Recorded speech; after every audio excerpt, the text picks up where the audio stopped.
Prologue. Finally, it was over. All over. Painagoto was dead. The Akatsuki were royally screwed, and Konoha was safe. All its inhabitants revived. Then that damned Uchiha and his protege, the team, just had to show up. And then, of course, it had to turn out that the bastard Uchiha had the Rinnegan as well. And of course he had gotten some Senju DNA from Yamato after he was captured, resulting in the team having it too. During the ensuing battle, Naruto's own Rinnegan was awakened, due to him being the true heir to the Sage of Six Paths. However, as it was merely a first-level Rinnegan, he was no more than a fly to the combined power of the Uchiha's fully awakened versions. As he flew through the air after yet another Shinra Tensei, all he could think was, well, fuck. After all, no matter how hard he had tried, no matter how much he had achieved, he was always considered nothing but a damn demon brat to all of Konoha. Despite that, he still wished to become Hokage. Why? He wondered as he yelled in pain at the force of the kick Sasuke team had just delivered to his spine. Why did I ever want to be Hokage? All the villagers hate me, would want nothing more than to just kill me. At this, a boiling feeling of pure, unadulterated rage rushed through his body. The Bijuu within the statue felt this, and began to redouble their efforts to escape, and save the boy, the only one who shared their pain, of being truly misunderstood. Leading the effort were the Kyubi, the Hachibi, and, amazing all of the Bijuu, the Ichibi. As they struggled, the Ichibi explained that the boy had saved it from a sentient portion of the seal that held it within the Kazekage that called itself Shikaku. The seal portion had overridden whatever control the Ichibi had over its yokai, and took over whenever the Kazekage intended to hand over control to the Ichibi, who knew what his true intents were, and also had better control over the Akai Tsunakekkei Genkai that the teen held. Shikaku also controlled the mental link shared between all Jinchuriki and their Bijuu, forcing the boy to kill everyone in his way, or he would destroy the boy's soul and mind, take control of his body, and have a grand time killing them for him.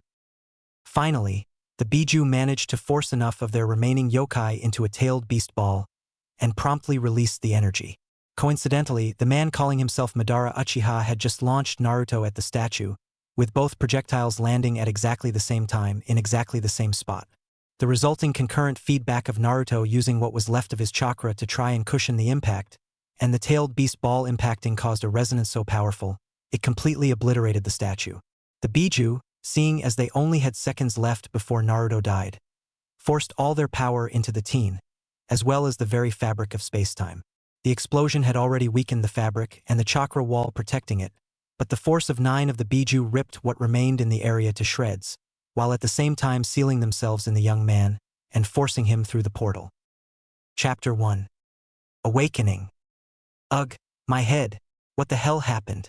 Last thing I remember was hitting the team's statue, then there was an explosion, then nothing, he thought, as he continued to attempt to recollect the events that had happened prior to his awakening. He was shaken from his thoughts by the sound of voices in his head. 9 of them, if he was hearing right. He decided to pay his mindscape a visit using a technique Kyubi had taught him so he could retreat there if ever need be. Upon arrival, he was surprised to find instead of one large fox, 9 teens of his age, all with familiar animal aspects.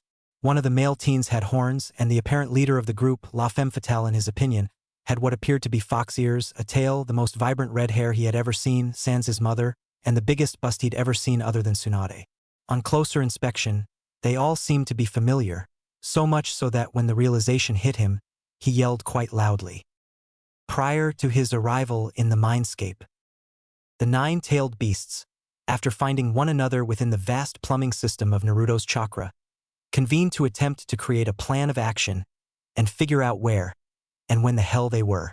Only the Kyubi noticed the subtle signs of Naruto arriving in the mindscape, such as the lights turning on over the hallway he always came from, and the chakra pipes going in reverse for a moment. However, it decided to ignore it. As she returned her attention to the conversation, the Ichibi was recommending that they all take their humanoid forms for when they first call the boy within himself. The other beasts agreed, with the Nibi just wanting to jump Naruto's bones for saving its Jinchuriki's life. That, and as a cat, it was always horny no matter its gender. The Sanbai, the Yanbi, the Gobi, the Rokubi, and the Sachibi were all interested in meeting the boy they'd heard so much about and had been their savior. The Hachibi didn't really care, as it was making some rhymes for Naruto to use when he fights, a habit which had grown on him from B. Luckily for Naruto, Hachibi was much better at it. Much better. Kyuubi agreed for the hell of it. After all, last time around, it had never shown the boy its human form, and felt it was high time for it. It also agreed on the principle of it being one of the greatest pranks in existence, the art of screwing with one of the sage's heads. Fun times. It thought to itself as it transformed. Returned to when Naruto had just caught sight of them. What? The tailed beasts proceeded to attempt to regain their hearing after Naruto's rather excited exclamation. The one with horns, upon regaining control of his auditory nerves, replied with a rather enthusiastic declaration of, "Yo, the Jubi is in the house." To which Naruto rather bluntly replied with a repetition of, "What?" At this point, the rest of the Bijuu had regained their hearing, and were all advancing toward the young teen. "Welcome, Kit," the one with the fox aspect said, at which point Naruto had a sudden influx of knowledge, including the fact that teens before him were the Bijuu, at which point he promptly fainted. "Well, that went better than I thought it would," commented the Nibby. Chapter 2. Revelations. Upon Naruto's revival, which took a few hours in order for his subconscious to absorb and peruse the information that was made available to him, his first conscious thought was, "Kyuubi's female?" Unfortunately for him, because of the way the mindscape worked, his thoughts were transmitted to all of Bijuu as well, most of whom started chuckling. Kyuubi, however, did not. As a matter of fact, her hair was currently flailing about.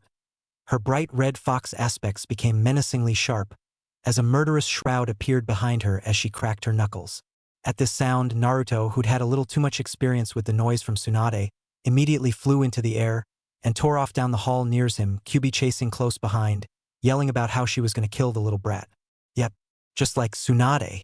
Eventually, she calmed down and, with a little pushing and prodding from Hachibi, was able to get Naruto to come down off the ceiling, to which he had been clinging with such force that there were 10-finger-size holes where he had been. "Oh my gosh, oh my gosh, oh my gosh, are you okay?" Our Y-Nibby was cut off by Hachibi, who had figured out how the hell to explain what had happened after he blacked out.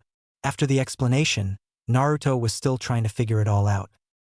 "So, you guys wanted to help me, but the statue had taken most of your yokai, and I just happened to hit the exact spot you guys fired your tailed beast ball at the exact same time. Just the chances of that are Kami knows how high.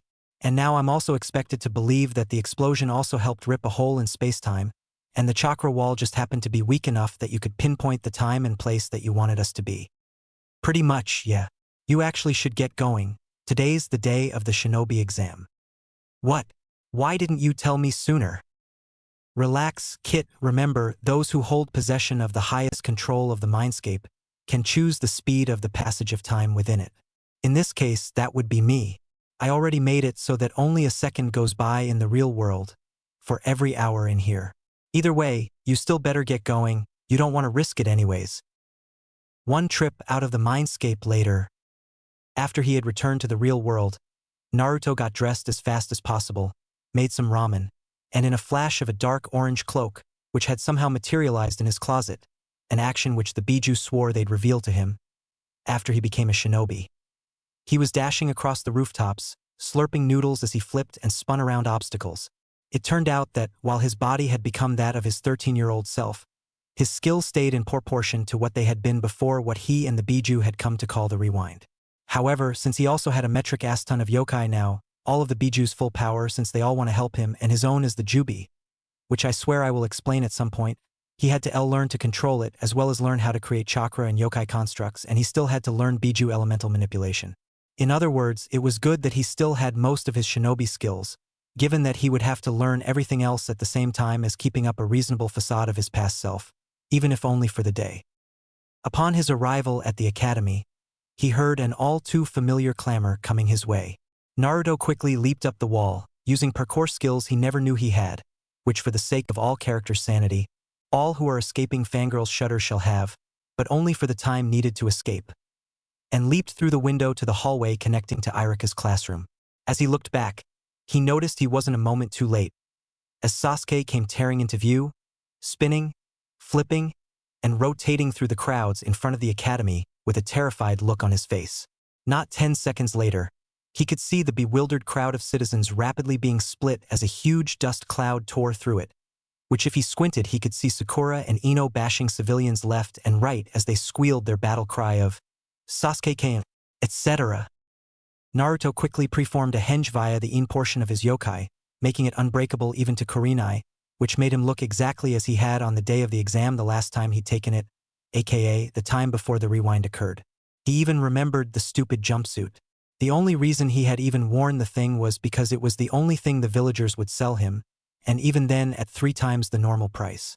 Just thinking about the bigoted villagers made his blood boil, as his eyes began to turn into those of a Bijuu, with long, slitted pupils, Celeria as red as Kyuubi's yokai, and his irises became the same deep blue as his chakra. Luckily for Naruto, the henge hid this fact, for at that moment Irika opened the door. "Naruto? You're early?" he said as he looked at the boy quizzically. "HM? Oh yeah, I guess I am at that." The boy replied with a strange look in his eyes. "Well, you might as well come in. I was just about to start preparing the exam. Would you mind giving me a hand with the target dummies?" "Sure. I don't have anything else to do." 2 hours later. Finally, all the students had arrived, and the exam was about to begin. Class had started, as per usual, with Sasuke running into the room, a completely terrified look on his face, scanning the room as he came in, searching for an empty seat that had people sitting all around it. Finally, he found one, in between Naruto and Shikamaru, both of whom merely said, "Mendokus" to the whole thing, at which point, both boys looked at each other with the exact same look of bored surprise on their faces, as they had said it at the exact same time. Dashing through the room, Sasuke managed to flip himself over the row in front of the 2 lazy students, landing straight in the seat. At the exact moment he sat down, the door was torn from its frame as Sakura and Ino blasted through, both with their fists forward, showing that it was they who had destroyed the door. As they slid to a stop, the both immediately searched the room for their precious Sasuke-kun. Once they located him, they were at the end of the row so fast, many a casual observer would have thought they had used the Hiraishin Jutsu. Naruto/Shikamaru, Sakura and Ino respectively yelled, "Get away from my Sasuke-kun." Once again, ironically, both boys responded with a firm reply of, "No. I said move, lazy ass. No." Naruto/Shikamaru. Luckily for both of the young teen skulls, it was at that moment that Irika-sensei used his Hedo Saicho Jutsu. "Quiet. Thank you. Now then, as you all should know, today is the day of your graduation exam. If everyone would please follow me to the exercise field, we can commence the ranged weapons portion of the exam." Once outside, they began. As expected, Sasuke preformed extremely well, getting 8 out of 10 of the stationary targets, and 7 out of 10 on the moving targets. Shino was the next best, getting 7 out of 10 on both. Sakura did fairly well with a 7 out of 10 and a 6 out of 10. Surprisingly, Hinata got the best score of all the girls with double 9 out of 9s. Finally, it was Naruto's turn. As he came up to the mark, he said something to Irika-sensei. Irika appeared to be considering it, then shrugged and nodded. At this signal, Naruto appeared to put his hand into thin air and pulled it back to reveal several enormous Fuma shuriken, all just somehow floating around his hand. He proceeded to merely point his hand at the targets, and all of the shuriken took off. Each was so large it cut its target perfectly in half, and then banked and took out the corresponding moving target. Much to everyone's astonishment, Naruto, after launching the shuriken, just stood there, staring at the clouds lazily, much like a certain Nara heir who was also staring at the clouds. After they all got over their astonishment, they proceeded to the arena. All of the girls, sans Hinata, expected for their Sasuke-kun to win, despite the way Naruto blew them away at the target range. And yet, despite Kiba defeating almost everyone, and Sasuke finishing him off, Naruto still completely destroyed Sasuke, in an impressive display of the academy style, mixed with the fur and fang style that Kyuubi had taught him, which consisted of concealing himself and then shredding his opponent in a blur of cold steel. Since it was a pure taijutsu, he merely used his brute strength. After Sasuke was revived from being slammed into the wall, they returned inside, amid the clamor of the feminine portion of the group, none of whom ever thought that Sasuke could ever have lost, except Hinata of course. Once they had all arrived, Irika began to hand out the written portion of the exam. During the hour they had for the written portion, every last student managed to finish it, albeit Kiba nearly ran out of time. Once all the papers had been handed in, Irika began to call the students into the next room for the Academy 3 Jutsu test. The first to be called was Choji, who returned to the room after a small parrot wearing a gleaming Konoha headband. Then, Shino was called, and returned to the group of awaiting genin to be within 5 minutes, sporting some new headwear. Slowly, ever so slowly, more and more students were called, and more genin returned. Upon Sasuke's return, all his fangirls, ***, cheered in happiness. Then it was Naruto's turn. Upon his entrance to the room, he immediately noticed that something was wrong. Glancing around, he noticed a seal tag on the ceiling, which held the word, disrupt. He continued to look around so as not to appear suspicious. Last time around, he had failed this portion twice, due to his chakra control going to shit at the last second of his Bunshin Jutsu. Then Mizuki had offered him the alternate test. The time-traversing young teen figured this was why he had failed. Mizuki had used the seal to disrupt his chakra control, causing him to lose control of the jutsu. Go figure. At the nod from Irika, he quickly formed the seal that was by now completely ingrained in his memory forever, and with a shout of, Oryoke Bunshin no Jutsu, Harem Edition, and a puff of smoke that filled the room, Irika and Mizuki found themselves surrounded by Naruto's Naruto persona, 10 of them. So, can you tell which one is the real one? Asked the one in the middle. Let's see, the 1-4 from the left, replied Mizuki. With a puff of smoke, it was revealed that no, it was not. The process went on for a few minutes until only one remained, the one that had spoken first. So, you must be the real one then, huh? Questioned an impressed Irika. Nope.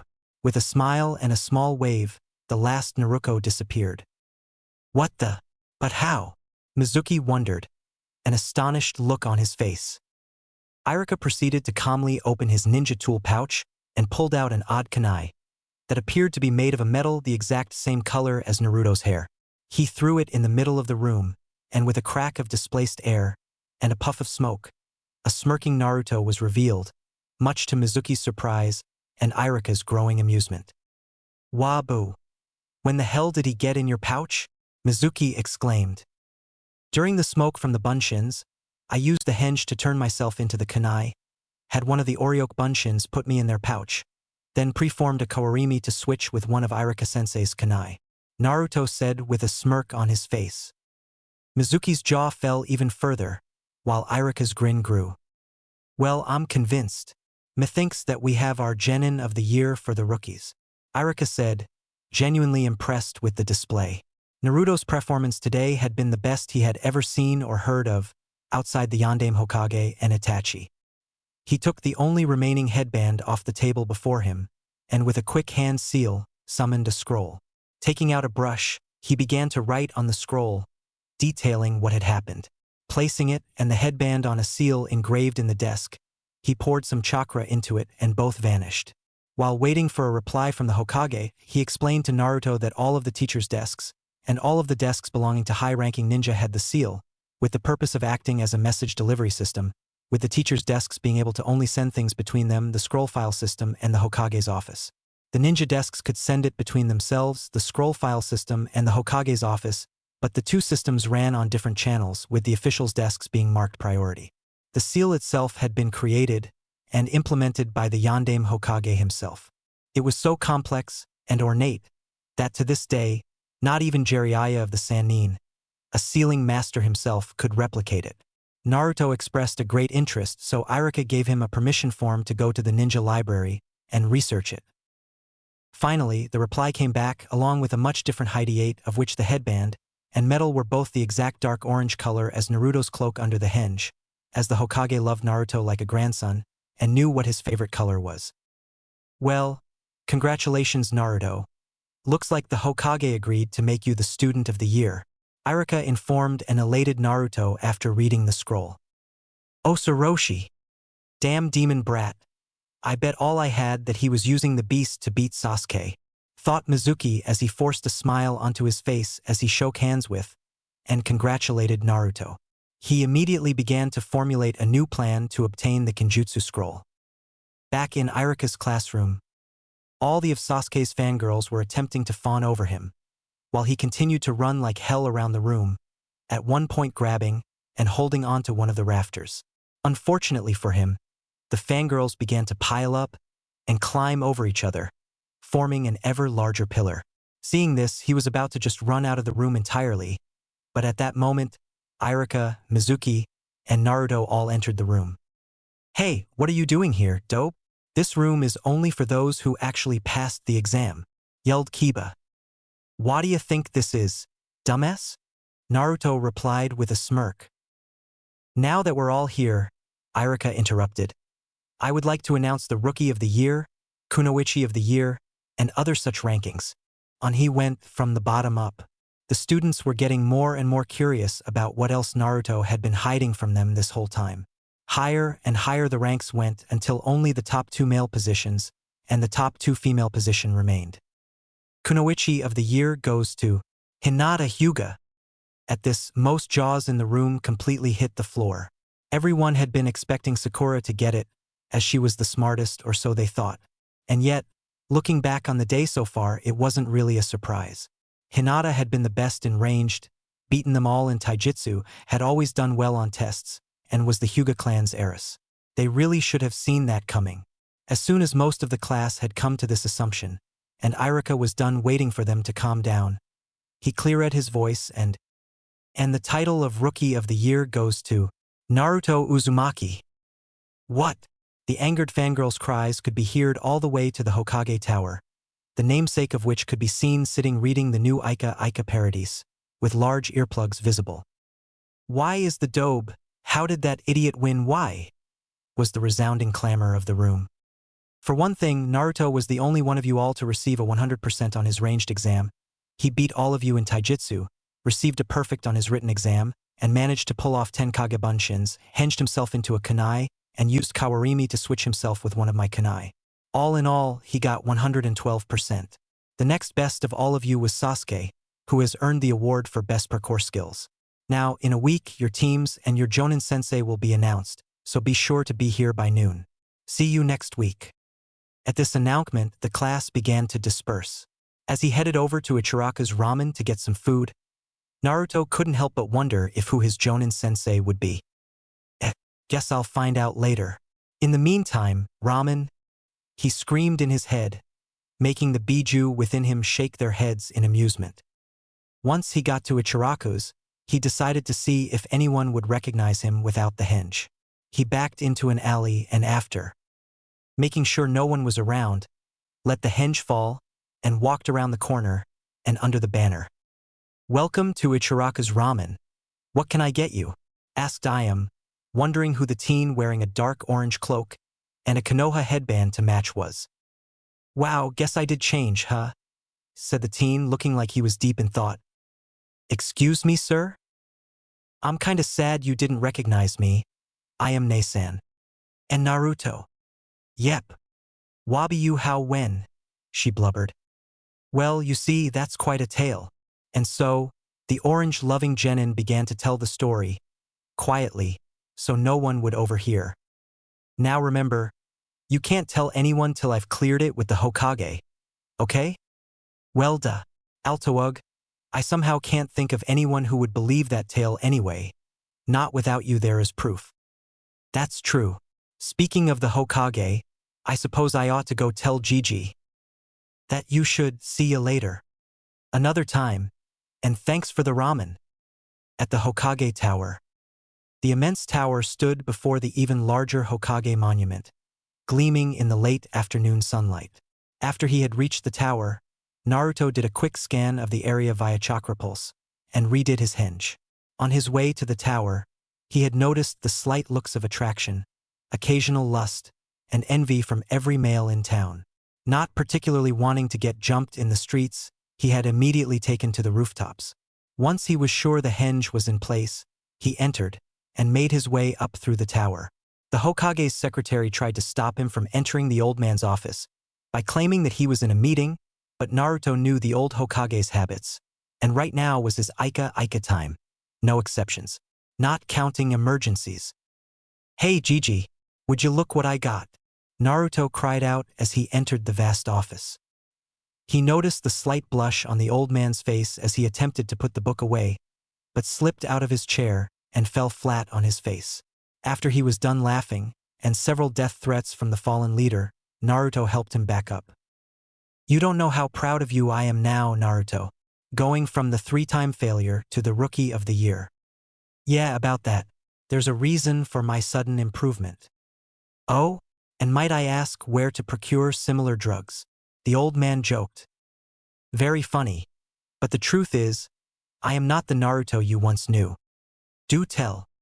I'm actually my future self, sent back in time by the Bijuu, to stop the one who falsely calls himself Madara Uchiha, to have a chance at a better life, and to become both the true heir to the Sage of Six Paths and the Jubi. I'm supposed to believe this, why?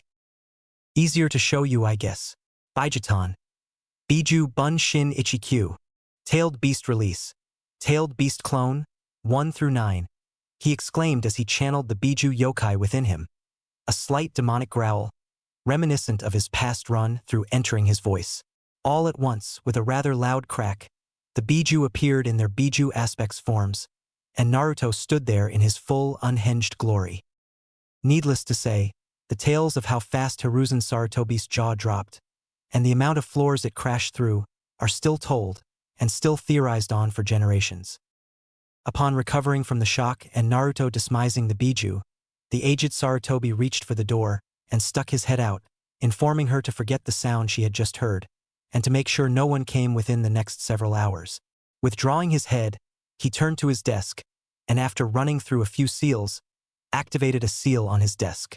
Instantly, the walls turned to steel, the windows ceased to exist, and several loud cries of surprise occurred as all of the Umbu within the room were simultaneously ejected to the roof. Seeing Naruto's impressed look, he explained, "Another bit by the Yondaime. I presume you know of your heritage?" After getting an affirmative, he sighed, and continued, "Well, that's a conversation I'm glad I didn't have to have. You are of course aware of the fact that if news of your feat and your heritage get out, all involved will have to be executed. Not my decision, but one I'm glad to enforce. Unfortunately, the council always finds some way to override it, despite my continued attempts to have those responsible for your childhood publicly executed. I guess I should inform you of who your Jonin-sensei will be?" Again, Naruto nodded. "I don't know if this time will be any different, but you have Enko Mitarashi. I'll inform her of the circumstances. You will also have permission to inform your teammates of your history at your discretion. Due to you receiving Rookie of the Year, I'm placing you with Hinata Hyuga. Your third teammate shall be chosen by Enko, who will have first pick of the genin." "Yes, I get to be with Hinata. Do I detect a hint of attraction, or dare I say, love?" "Ihihei. It doesn't really matter to me, I just find it amusing. I might even have Jiraiya write a book on it, one along the lines of the one you were named for." "Sure, why not? When you tell him to write it, also write to Tsunade and inform both of them that their godson is in fact alive. Oh, and you might want to arrest Mizuki. He's planning on stealing the Kenjutsu scroll and selling it." "Very well. Would you like a sip of sake before I must throw you out to the throngs of Naruto fangirls outside?" the elderly Sarutobi asked nonchalantly. "Sure. Why no fangirls?" "Yep," said the old man as he deactivated the seal and looked out the window. "Looks like about half the Sasuke fangirls are now devoted to getting a piece of you. You might want to henge into one of your Bijuu, minus the animal parts before you leave." Bijuu. Hachi Henge no Jutsu. Nigen no Katachi. Tailed Beast Release. Number 8 Transformation Jutsu. Human form? The terrified rookie cried out, instantly turning into a man who looked rather a lot like Killer Bee, but with dark orange hair. Once this action was preformed, he immediately flew out the window and across the adjacent rooftops, dodging flying glomps as he went. Chapter 3. The Day of Rest. All was quiet within Naruto Uzumaki's little rundown apartment building. When the village orphanage had thrown him out on the streets at the age of 7, the Hokage had granted him the rights to the room. Of course, all the villagers who lived in the building immediately left, citing unstable tenant in room 666. The Hokage had proceeded to hand over the rights to the whole building to Naruto. The apartment complex itself was an 8 stories high dome, with the top floor being the owner's suite. Each floor held one more room than the one above it, with the 7th floor having 2, the 6th 3, and so on. Over the years, Naruto had begun to furnish the building with whatever he could find, tables lying in alleys, the odd chair being thrown out, and the crown of his finds, an immense semicircle couch, made of some of the plushest materials, thrown out by one of the Hokage's advisors within a month of its purchase, because it was apparently uncomfortable and bizarre. It was in Naruto's apartment by nightfall. Once he had unlocked his room's door and disabled the seals he had put in place immediately after the exam, he summoned the Bijuu in their human forms and demanded they tell him how they had materialized the cloak that morning. About that wasn't us, Kit. It was you. Would you mind explaining how that works? By using the onmyoton that you have due to being both the Jubi and the new sage. Inyong release, guess I should get used to it. At that, he told the Bijuu to do whatever they wanted, so long as they stayed within the building, and began to attempt to create random things such as kunai, shuriken, and swords.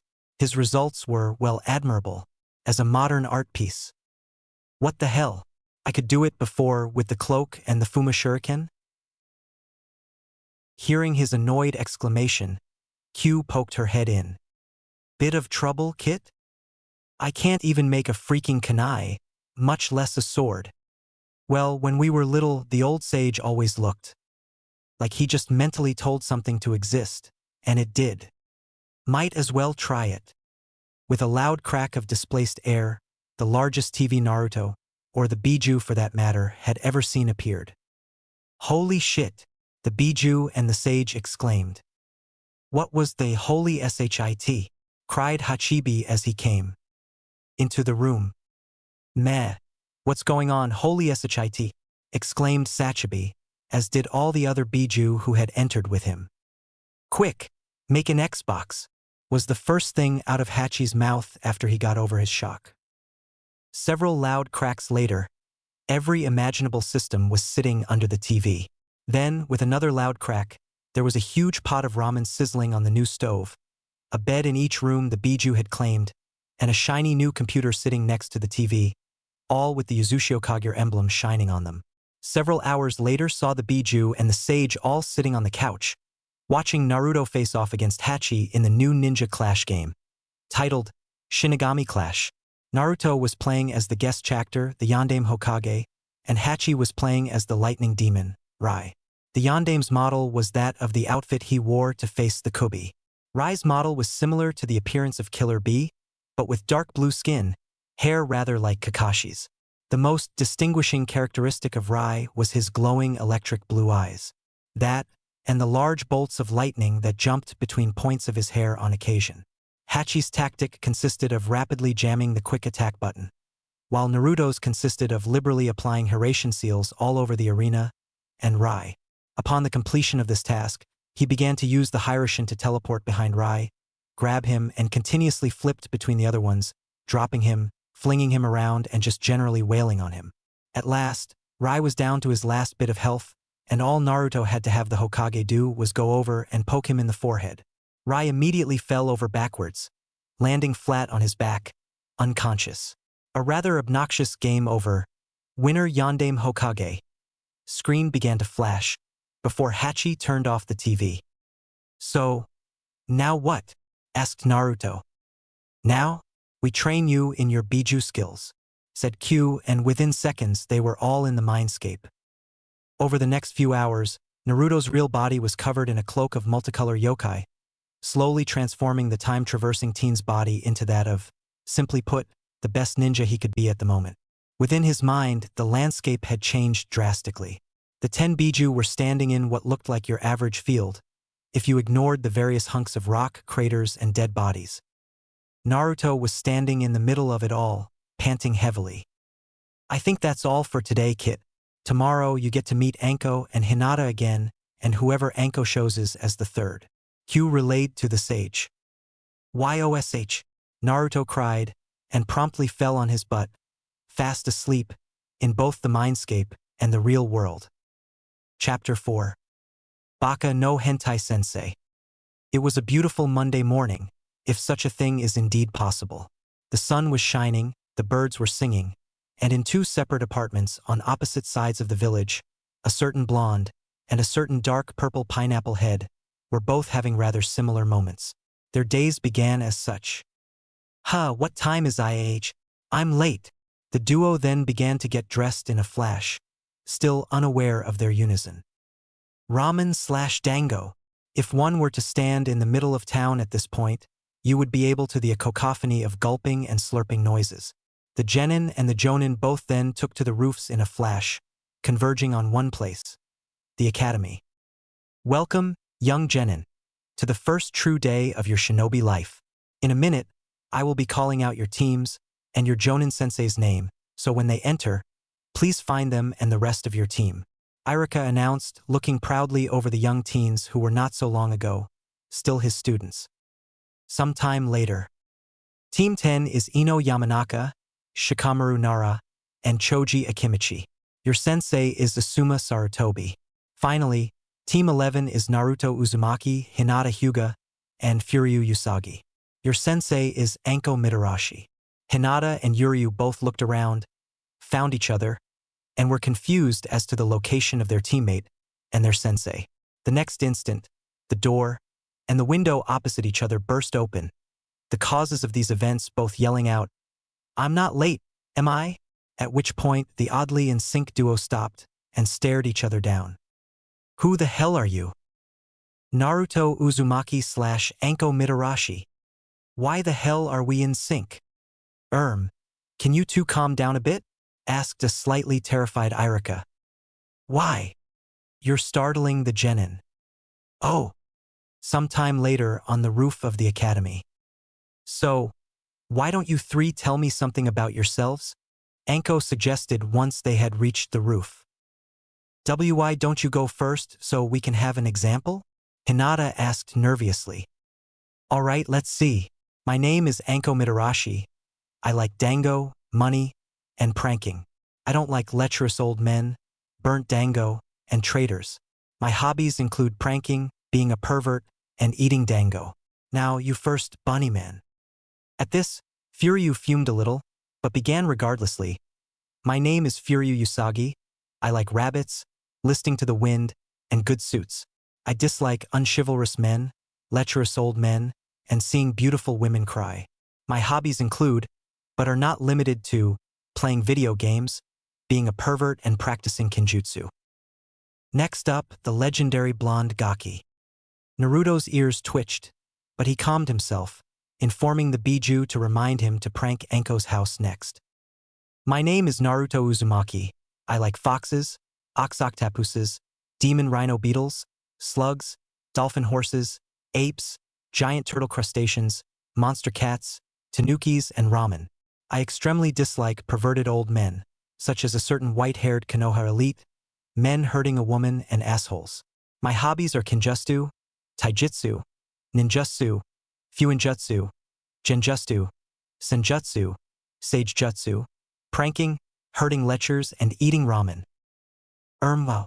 Okay, Mademoiselle Hyuga, you next. Okay. My name is Hinata Hyuga.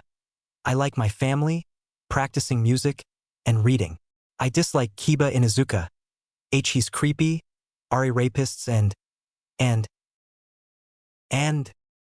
perverted old men who want nothing more than to take advantage of innocent young women. Almost thud. Hinata had fainted immediately after saying more than any of the conscious trio had ever heard her say before. Luckily, Naruto had seen this coming and had caught her before she could even hit a 45-degree angle. Well, see you guys tomorrow, I guess. Training field 44 at 7 in the morning. Oh, and don't eat breakfast if you plan on surviving. With that, she disappeared in a cloud of leaves. Naruto and Furyu said goodbye and parted ways after waking up Hinata and informing her of what had transpired. The trio all headed off to their respective homes, excited and ready. Chapter 5. The True Exam. The sun was shining, the birds were singing, and Naruto was late. He had awoken to the sound of the Bijuu yelling at him from within his head. He was so late, he had barely had time for his usual 10 bowls of miso, 7 of pork, and 3 of beef.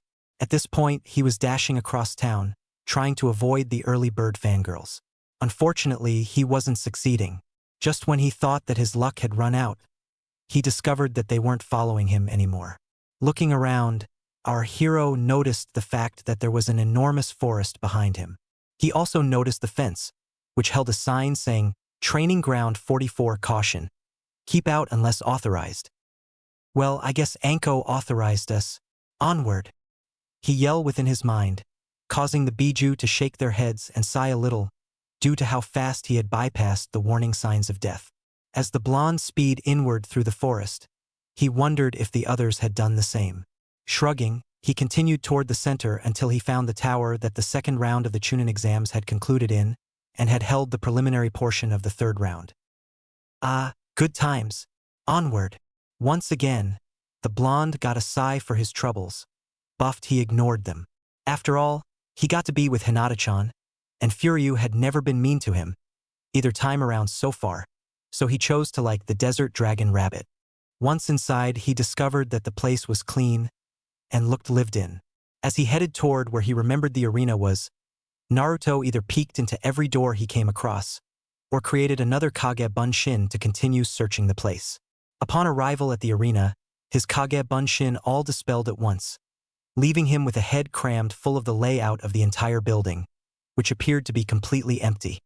He immediately made a mental note to have the Bijuu, who were becoming bored out of their immense minds, sort through Bunshin memories automatically, saving him from a splitting headache and giving him the information he could use. Admittedly, his bizarrely overpowered healing factor took care of the headache quickly enough, but it was still annoying. Naruto up here, whirling around, Naruto looked up, to the sight of both Hinata and Furyu chained to the ceiling. Huh. Didn't know you guys were into that stuff, Naruto said teasingly. Hey, excuse me for not being able to hold my own against Anko. She's a Jonin, we're Genin. And your point is? So wait, what? The whole point of this exam is teamwork. Why do you think they put us in 3-man cells? So we can try and outdo each other at every turn? No, the point is for us to work together and try and get the bells. There are only 2 though, and whoever doesn't get one has to go back to the academy. But if there are only T2 bells, then what if? What if Naruto-kun doesn't get one? Or gives it up for one of us? Hinata's shy Hinata persona thought. We will not let that woman hurt our Naruto-kun. We must be strong. For Naruto-kun, her stoic Hinata persona replied. Alright. Let's go. W Wonder Twins powers activate. Form of Shinigami dance. At this, Hinata's chains began to glow the same sky blue as her chakra, and a second later, completely shattered. As she fell, she gracefully flipped and landed in a similar manner to a cat. Hey, no one told me we didn't have to stay here, Furyu shouted, his chains becoming coated in sand. Then with a sound like a buzzsaw, they were shown to be disintegrated into more sand. As he fell, a pair of wings made of sand formed on his back, slowing him down for a graceful landing. Strapping on his katana and his wakizashi, he nodded to Naruto. At that, they left immediately, though not before Furyu had left some hinged Tsunabunshins in the same predicament as they had been not too long before. The trio nodded to each other, Hinata and Furyu both taking one of the headsets that Naruto offered, plugging them into their ears. They immediately took off in separate directions, hoping to distract Anko if she was watching somehow. She was also quite impressed with the way they were using the communicators without actually saying anything, just letting the words die in their throats, letting the vibrations be transmitted. She also noticed the fact that they seemed to be closing in on her position. Deciding to stay put and test their true teamwork, she just kept waiting. With Naruto and the others. I had Kage Bunshin search the building when I first came in. The only place that couldn't go without getting dispelled was right above the main door. Then let's get going. At that, the intrepid trio burst through the door, weapons at the ready. The sight before them was not what they expected. Anko, you are aware that you're half naked, yes? Naruto bluntly asked, while Furyu turned away, blushing furiously. Yep, shall we begin? I don't see why not. Q Gundam 00 OST Fight. The pair of knowledgeable ninja flew at each other in a flurry of blows. Naruto seemed to be holding his own, but was beginning to be pushed back. Seeing this, Furyu flew into the fight, still blushing furiously. The sound of metal hitting metal was heard, and as the Genin duo jumped back, they noticed that Anko was now holding two kunai. "Bring it," she taunted, and the three tore toward each other. Finally, Hinata decided to try and turn the tables. She crept up behind Anko, and once she got close enough, proceeded to target a nerve cluster at the base of Anko's neck. That would knock her out for a while. However, Anko had fought gentle fist users before and had been expecting this. Right before the hit landed, Anko spun, bashing Hinata on the head, knocking her out. "Hinata! Furyu! Get back! Why? I can still fight." "Yeah, but I'm about to take this up a level." Turning to Anko, he called out, "Let's step things up a bit, shall we?" A demonic growl seeping into his voice as he began to channel Shura's, Ichibi's name, yokai. "Why not? Bring it, Gaki." Q Gundam 00 OST Counterattack. Once more, the duo flew into battle, Naruto's katana, which he had made on the fly unbeknownst to Anko and his teammates, clashing with Anko's kunai. "A kami fucking katana. Where the hell did he get that from?" was all that ran through Anko's mind as she continued to clash with the blonde teen. The battle raged on, sword hitting kunai being blocked by sword. However, since it was Naruto she was fighting, and as everyone knows, katanas are always better, her kunai were eventually cut in two. As she backed away, attempting to pull out more, she brushed her hand past where on her belt she had secured the bells, only to find them missing. End Gundam 00 OST Counterattack. "GAKI, when the hell did you? How did? Do I even want to know?" she exclaimed. "You honestly didn't not see the Kagebunshin that were searching the building? As soon as they found you, asleep, they took the bells, and kawaramied with the bells between three of my kunai. Damn it, I knew. I knew that nap was a bad idea. But no, I had to have it anyway. Well, at least I got to have it. Looks like you guys pass, nice teamwork. Now, to one of my favorite places to eat to celebrate." And with that, the newly forged Team 11 went and ate dango, got drunk to all get out, as according to Anko, if you're old enough to kill, you're old enough to drink. And went home with hangovers and a buzz of excitement that they would start their missions in less than 3 days. That, or it was the booze. Initiate mission. Alpha, in position. Theta, in position. Phi, in position. Nostrafaretu, in possession of target, preparing to return to base. The trio on standby gave a sigh of relief. They had just taken their first mission, and it had been, of all things, to recover Tora. The cat had a reputation for escaping its owners, the daimyo's wife, Grasp. Luckily, Naruto and Hinata both had an affinity for cats, but due to Naruto's suspicions that Tora wasn't merely an ordinary cat, but a Bakaniko, monster cat, given the fact that he currently held the leader of their species within him, he thought it best to go himself. "Gaki, how the hell did you do that?" "What? All I did was go up to her and asked her nicely to come with us. She promptly jumped into my arms, started purring, and has been there ever since." "Fine, whatever. You're still going to explain why you have 2 SS rank secrets assigned to you when this is over. Suppose I should have expected that to come sooner." After returning Tora to the crushing grip of her owner, the quartet headed out. Following Naruto, they finally reached his apartment complex. "Naruto, you live here? Which room is yours?" "All of them." He proceeded inside, deliberately ignoring the jaws that were laying on the sidewalk. Once they had all picked up their facial features, the shocked trio headed inside. "Shall I give you all the grand tour? The building is 8 stories, each with half the rooms of the one below it. For example, the 8th floor has only 1 room, while the 7th has 2, the 6th has 4, and so on. The top floor is also the owner's suite, namely me." "Naruto, how in Kami's name did you get an apartment building?" "Well, that has to do with the 2 SS ranked secrets assing to me. The punishment for revealing these secrets, unless I allow it, is death. You must not breath a word of what I am about to say outside this room." The fascinated 3 before him nodded enthusiastically. Very well. There is something you must know. 14 years ago, when the Kyuubi attacked, the Yondaime didn't kill it. He couldn't, due to it being a mass of sentient corporeal chakra known as yokai. So he had to seal it within someone. Unfortunately, due to the Kyuubi's immense amount of yokai, he couldn't seal it in just anyone. He had to seal it in someone whose chakra coils hadn't developed yet. Who do you know that was born 14 years ago, on October 10th? No way you have the Kyuubi sealed in you? You're lying, Furyu cried. Sighing, Naruto lifted his shirt, causing Hinata and Anko to blush upon seeing his chest.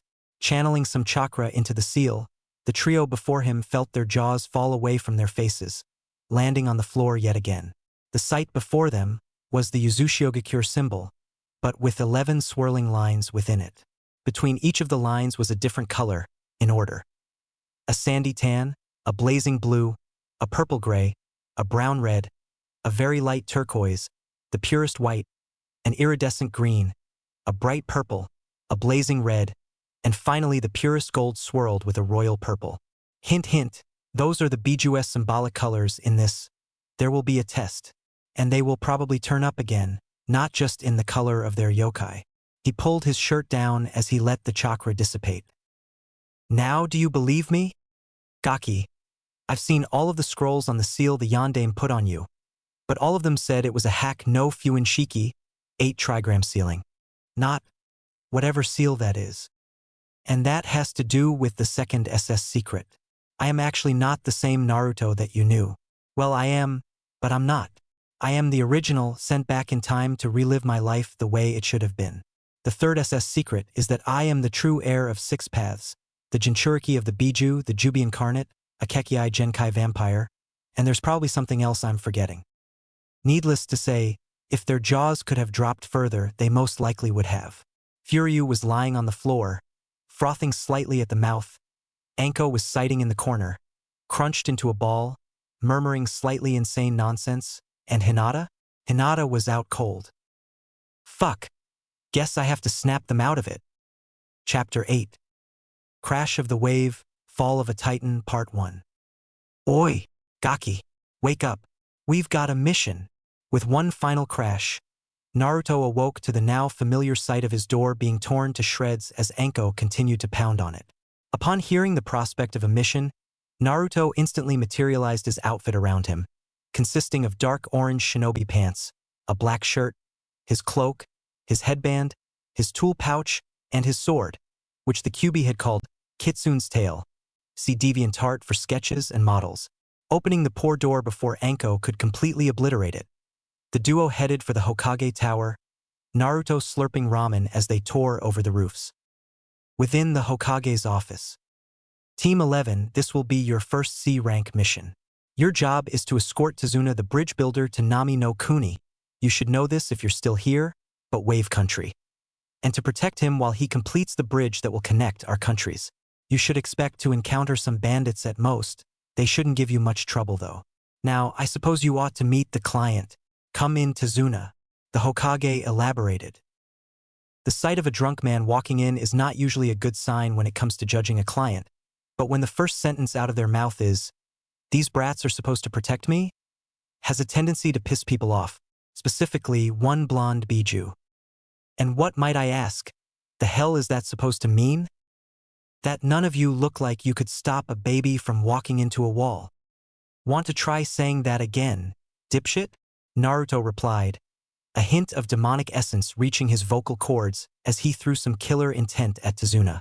Tazuna responded by falling over in pain, as if he had just been punched in the gut, but in reality had just been sobered to the extreme by the sense of immediate doom. Naruto, it is generally considered bad for business if every customer attempts to kill themselves before the mission is even accepted by the village. Alright GG, I'll let up. But a note, Tazuna-san. Never, for your life's sake, underestimate me. Alright? Good. Glad we're clear on that. So, which way are we going to get to Nami no Kuni by?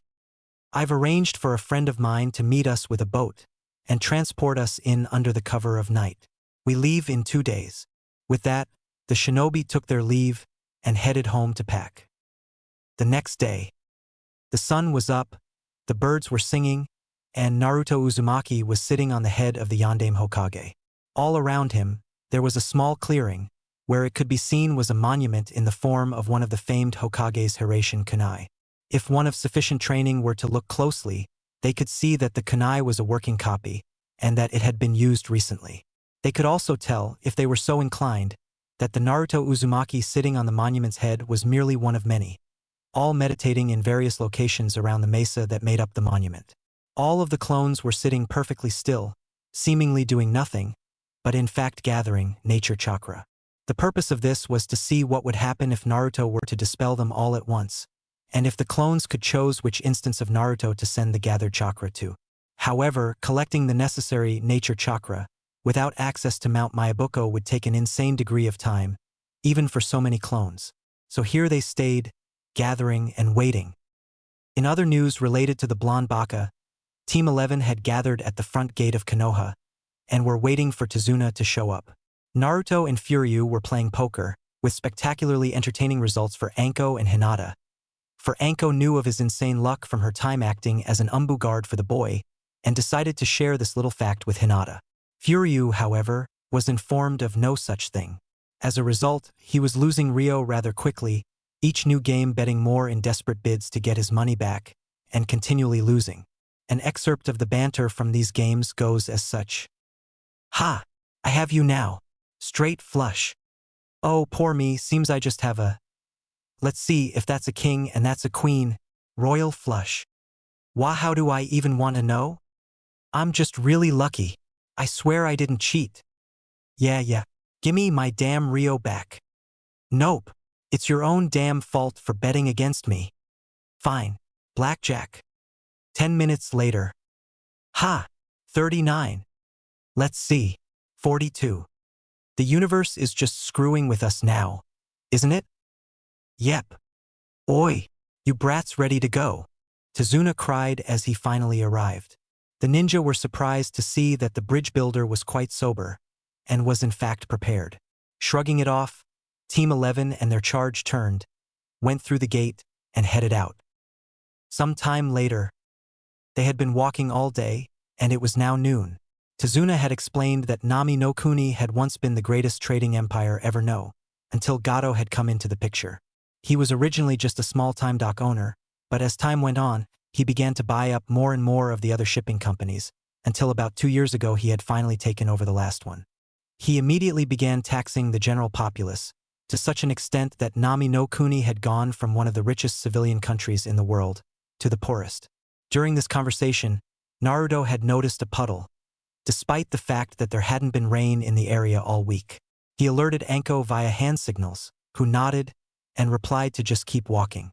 Seconds later, the puddle burst upward, revealing 2 shinobi, both formerly of a ninja village, and whose opposite hands were connected by a chain and their gauntlets. The newly revealed duo burst forward, encircling Anko in the chain. A tug later, and Anko burst into a puddle of blood and gore. 1 down. 4 left, the brothers announced.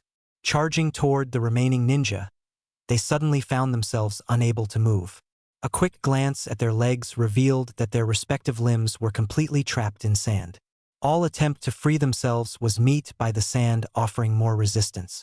The entrapped duo suddenly burst into smoke, revealing 2 logs. Whipping around, Furyu found himself looking a quick death in the eyes, only for the brother that thought to attack him being blasted out of the way by an angered Hinata. Within Hinata's mindscape, gasped Furyu-san, "No, we will not let you hurt our friends." Stoic Hinata cried as she took control of the body. She dashed forward, charging as much chakra into her middle fingertip as was physically possible. With a cry of Shinigami no Dansu, Tenshi no Akari, the pent-up chakra was released, forcibly exploding the tenketsu that she hit. The attacking brother was flung into a tree that was at least 30 meters away, and hit it with such force that he was stuck in it. The other of the two, growling in anger at what the girl had just done to his brother, pressed a button on his gauntlet, disconnecting the chain at both ends. With a cry of pure rage, he dashed at the now unconscious girl who had used almost all of her chakra. Just before his clawed hand hit, he found himself stopped by the boy who had until then done nothing, but now looked almost out of his mind with rage, as a cloak of what looked like purple mixed with gold chakra. But that was impossible, no one had chakra like that. What was the most surprising thing was the sword the boy had used to block him. I had the look of a long, pure white claw of roughly katana length, with two smaller claws acting as a hand guard, one facing forward, the other back. The hilt of the sword has two hand lengths, and had what looked like a pull brake attached to it, with a purple tail-shaped ribbon hanging of the end cap. However, the Rouge Ninja had little time to admire it, as within seconds his head found itself removed from the main body. And with that, Naruto fell into unconsciousness. With a groan, Naruto opened his eyes, only to close them immediately due to the brightness of the light. Opening them again, he noticed that the light level was actually quite dim. My head. QB. What the hell happened? Damn Kit, I'm impressed with you three. First Furyu, who managed to hold down two Chunin ranks and hold of one in direct conflict, Hinata, who managed to create and use a technique like that in the heat of battle, and you, who both managed to summon Kitsun's Fong and unlock the Bijuu, which does explain why you were knocked unconscious. I unlocked the what? The Bijuu, a dojutsu only available to Bijuu and their Jinchuriki. It allows the user to see through walls, people, and genjutsu, in the process revealing tenketsu. It also gives the user photographic memory, whether it is active or not, and the ability to zoom in and out when it's active. It does all this at the cost of an insane amount of yokai, so much that even I can only keep it active for a day at most and then I'm burnt for the year, but when you have access to all of our yokai, you could have it active indefinitely. Author's note: grand total, including his own chakra, Naruto has 56 tails worth of yokai within him, but his brain subconsciously shut it all down except for Shura's to begin with, and after unlocking this, he gained access to 1 tail's worth of his own. It regenerates at a rate of 1 tail every 3 days, but each yokai reservoir regenerates individually. For example, if he uses all of Shura's yokai and 1.5 of the nibbies, it would take 4.5 days to regenerate. He could roughly, once it's all available, recreate the sun at the time of its birth, and give it enough mass to sustain itself till the end of time through creation of all things, twice. How much yokai does this thing take? A tail's worth for an hour, half of which would leave you exhausted. Oh my. Kit, be very careful with this. Most, if not all of us have misused this or used it for too long, and wound up having to kill the instance of ourselves that was active to get any yokai back in a reasonable time slate. And regenerating from death takes 6 months. At this revelation, Naruto was left speechless. Not only because of how much power it took, but also the risks involved. Being mostly dead for 6 months, just to be able to do anything that required chakra. He wouldn't even be able to train, much less keep in comparatively good health. Realizing that there was someone in the room with him, he strained his neck to see who it was. His efforts revealed that it was Hinata, Anko, and Furyu, all asleep by the door, leaning against each other. Smiling at the sight, he put his head back down and forcibly put all the energies available to him to healing him actively. Doing this deprived him of the chakra needed to stay conscious, and his head promptly hit the pillow with a soft thud, asleep before it even started falling. He reawoke several hours later to the smell of sizzling meat and fried vegetables. Getting dressed sluggishly, he managed to drag himself downstairs, not even wondering at the fact that they were in a house. Finding himself in a small room with furniture consisting of a small table, for pads, and an inanely large amount of food on said table. He sat down at the table, took up a pair of chopsticks, and began to eat with great vigor. Within minutes, most of the food had been devoured, and Naruto lay back, a contented look on his face. Realizing that he should probably have checked the house for hostile chakra signatures before he did anything, he proceeded to do so, only to become shocked at the fact that Anko, Hinata, and Furyu's signatures were all flaring high, against what was the largest signature Naruto had seen since the rewind. Jumping to his feet with a large cloud of smoke, he reappeared outfitted for battle, consisting of a pair of dark, blood-orange shinobi pants, a similarly colored set of umbu armor decorated with the same emblem as his seal, beneath which a mesh shirt was to be found with the ends of its sleeves becoming visible beyond where the armors ended, an equipment pouch and Kitsun's Fong on his back vertically aligned. With that, what looked to most to be a pointed board made of sandstone appeared before Naruto, who promptly leapt onto it, and was immediately forced forward by a small wave of sand beneath the board. A few hours earlier, Anko had taken Furyu and Hinata out to train at a nearby lake, seeing as they would most likely need to hold off whoever else Gato had hired to take care of Tazuna, and considering that they had barely survived the last battle due to Naruto's intervention, a fair amount of work was needed. Okay kiddos, I've brought you here to teach you guys tree and water walking. Both are necessary in most situations involving enemy shinobi, and since you two just barely avoided dying in that last battle, we have a lot to do. To preform these two skills, you have to channel just enough chakra to the soles of your feet, and if you're wearing shoes, to their soles, and keep the amount steady.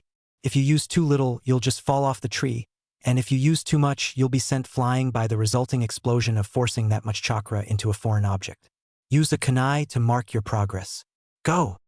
This went on for most of the morning until finally Hinata made it to the top, having previous experience with channeling and maintaining chakra so as to better use the juken, and promptly managed to blow up the branch after forcing too much chakra into it by accident in her happiness. Said blast launched her in the direction of Furyu's tree, and more specifically, Furyu himself. With a crash, the two fell to the ground, injury being prevented only by the presence of a conveniently placed Anko. Hearing a dark, echoing laugh, the three leapt to their feet, with blades in hand. So you guys are the team Konoha sent to protect the bridge builder, huh?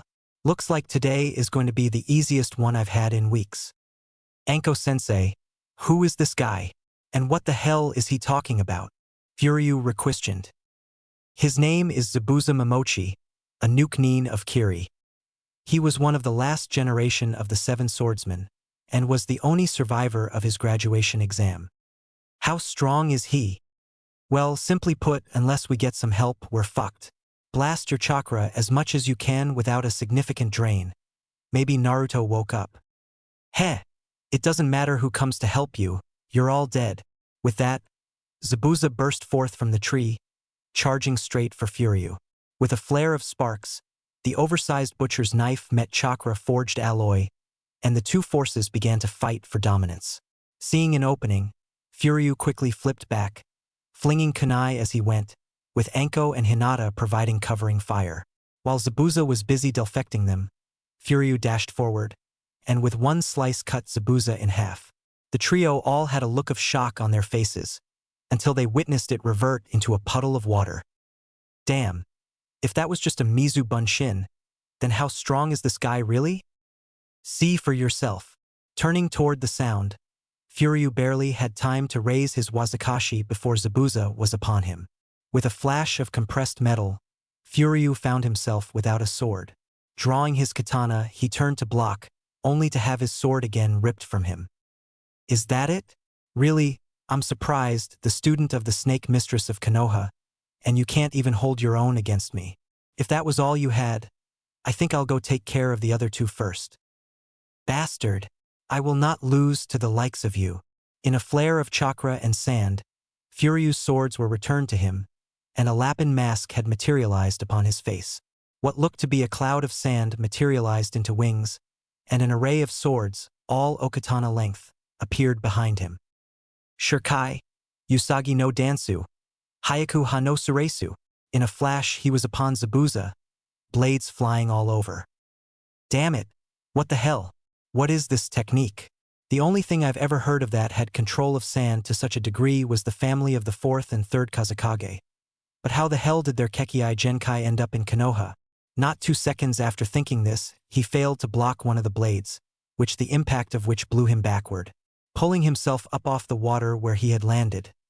He noticed the boy was moving slower. So, looks like that move uses a hell of a lot of chakra. Good, I can use that.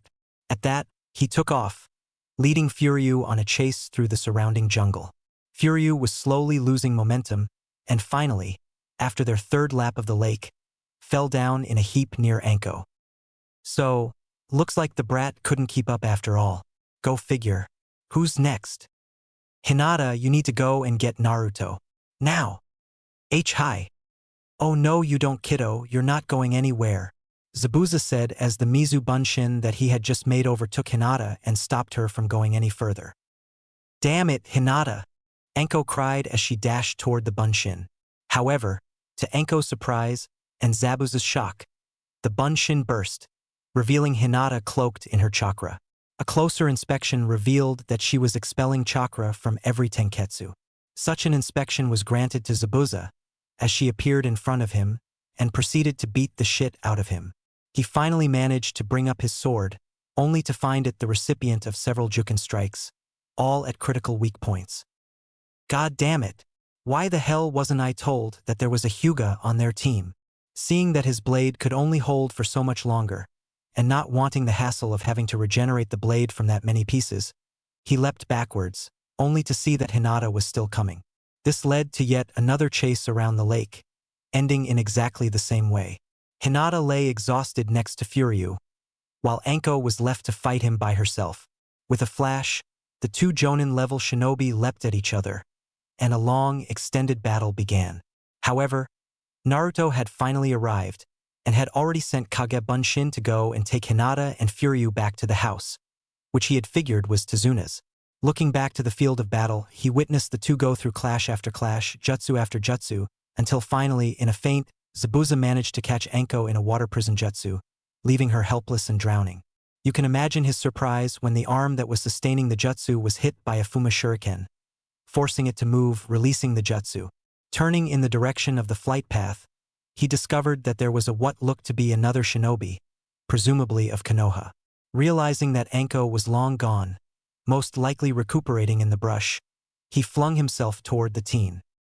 He was shocked at the sight of the blade that the boy blocked his swing with, and was shocked even more so by the fact that the teen hadn't even put up an effort. He had just brushed him away. Screaming in rage, Zabuza took a wild swing at him, only to find that it was an afterimage.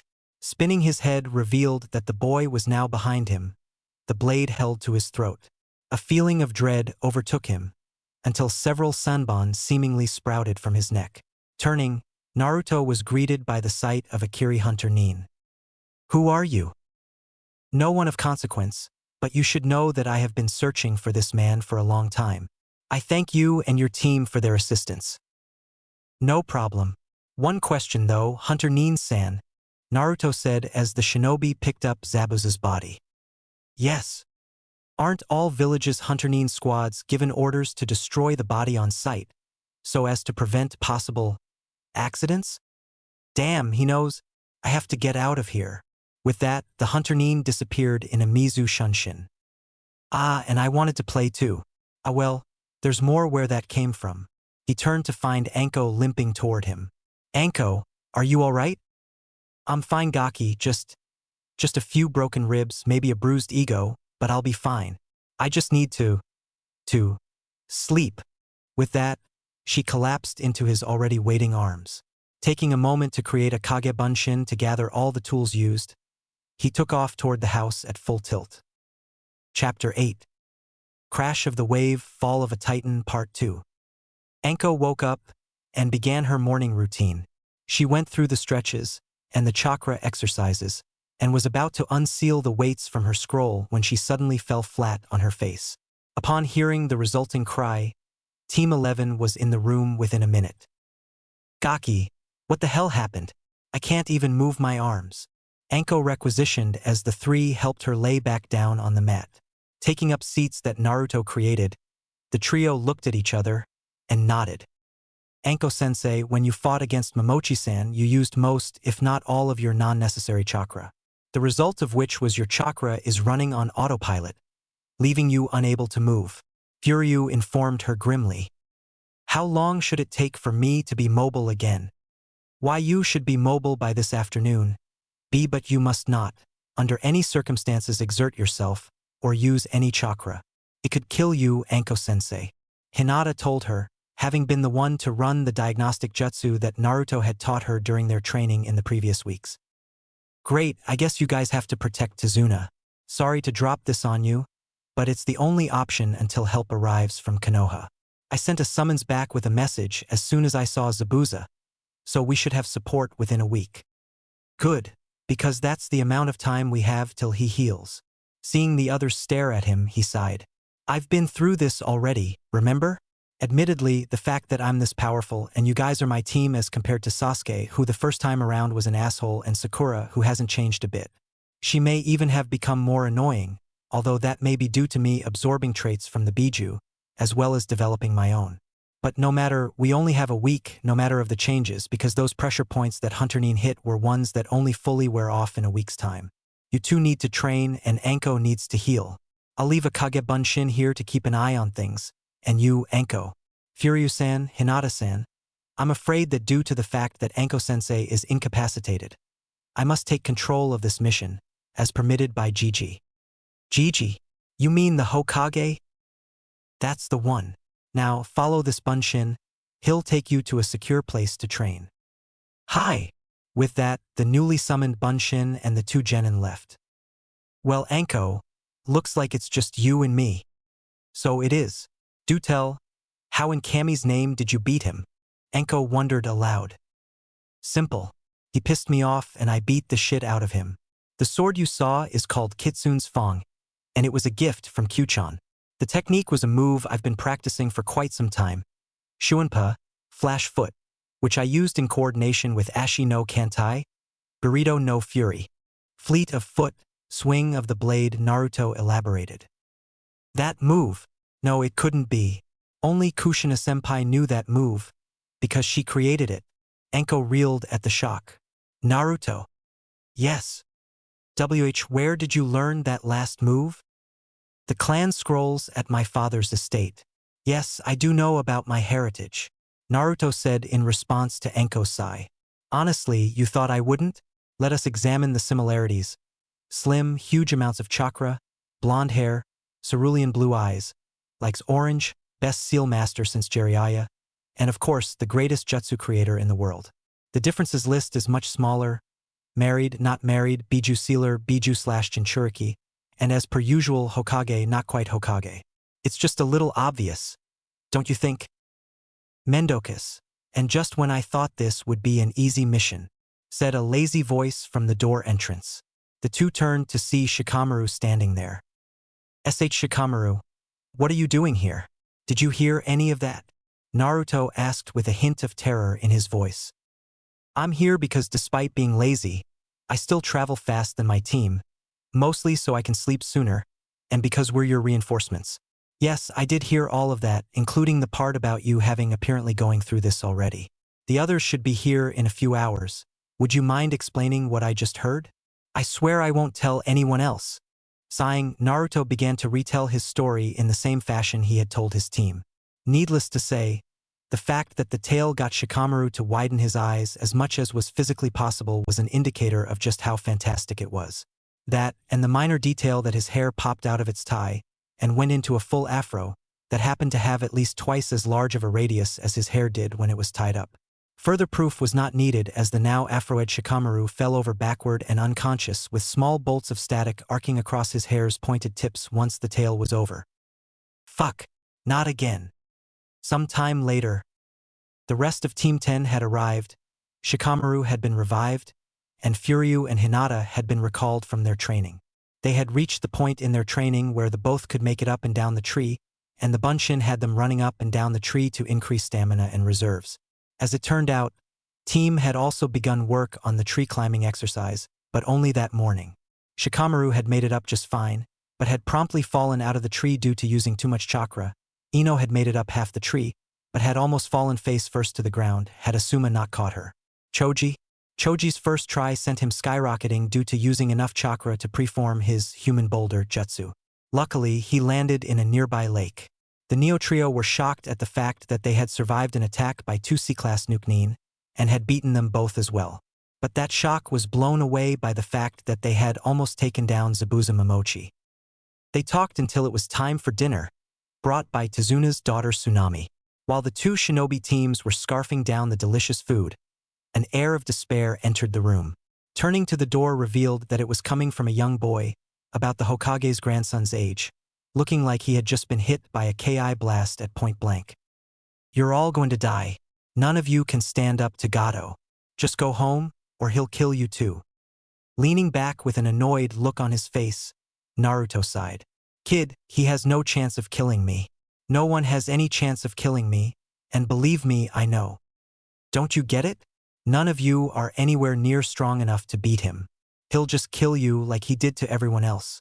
None of you have had to live like we have. You've all had plush, Easy lives, with no need to work for anything you needed. You never lost anyone. Just sat there in your house and ate 3 meals a day. He fell to his knees, gasping for air, and slowly looked up in terror.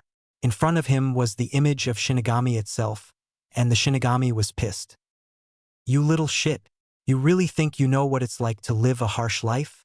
I was thrown out of the orphanage when I was 4, and had to live on the streets for a whole year before the Hokage found out about it, and gave me my own apartment. I had to check my entire room for any traps before I even sat down. I was beaten almost every day of my life, and you know what happened on my birthday every year? A mob 3 times as large as normal would chase me until I couldn't go any farther, and then beat the shit out of me until, hopefully in their opinion, I was dead. And all because of something that happened when I was born. We know nothing of hardship, of pain? Bullshit. Now, I am going to leave this house, and I will not be held responsible for whatever happens to anyone who follows me. And I do mean anyone, he said, looking pointedly at Anko and Asuma. With that, he flew out the door, slamming it with enough force to put a crack in the hinges. Not 2 minutes later, the sounds of immense explosions and screams of rage. No one moved for a few minutes until the remaining Ki had dissipated, wherein they all sighed in relief. Anko-sensei, is what Naruto-kun said true? Hinata questioned, not even noticing the kun suffix she had added. With a sigh, Anko nodded. Yes, it is. All of it. Naruto was orphaned the night of the Kyuubi attack, the same night he was born. Ignoring the gasps, she continued. Naruto was beaten every day of his life, and especially on his birthday. All of this was due to something he couldn't control. You all know the story of how the Yondaime defeated the Kyuubi, receiving an affirmative from all but Tsunami and Inari, who had heard of the feat, but had never heard the whole story. The legend goes that 14 years ago, the Kyuubi attacked Konoha completely out of the blue.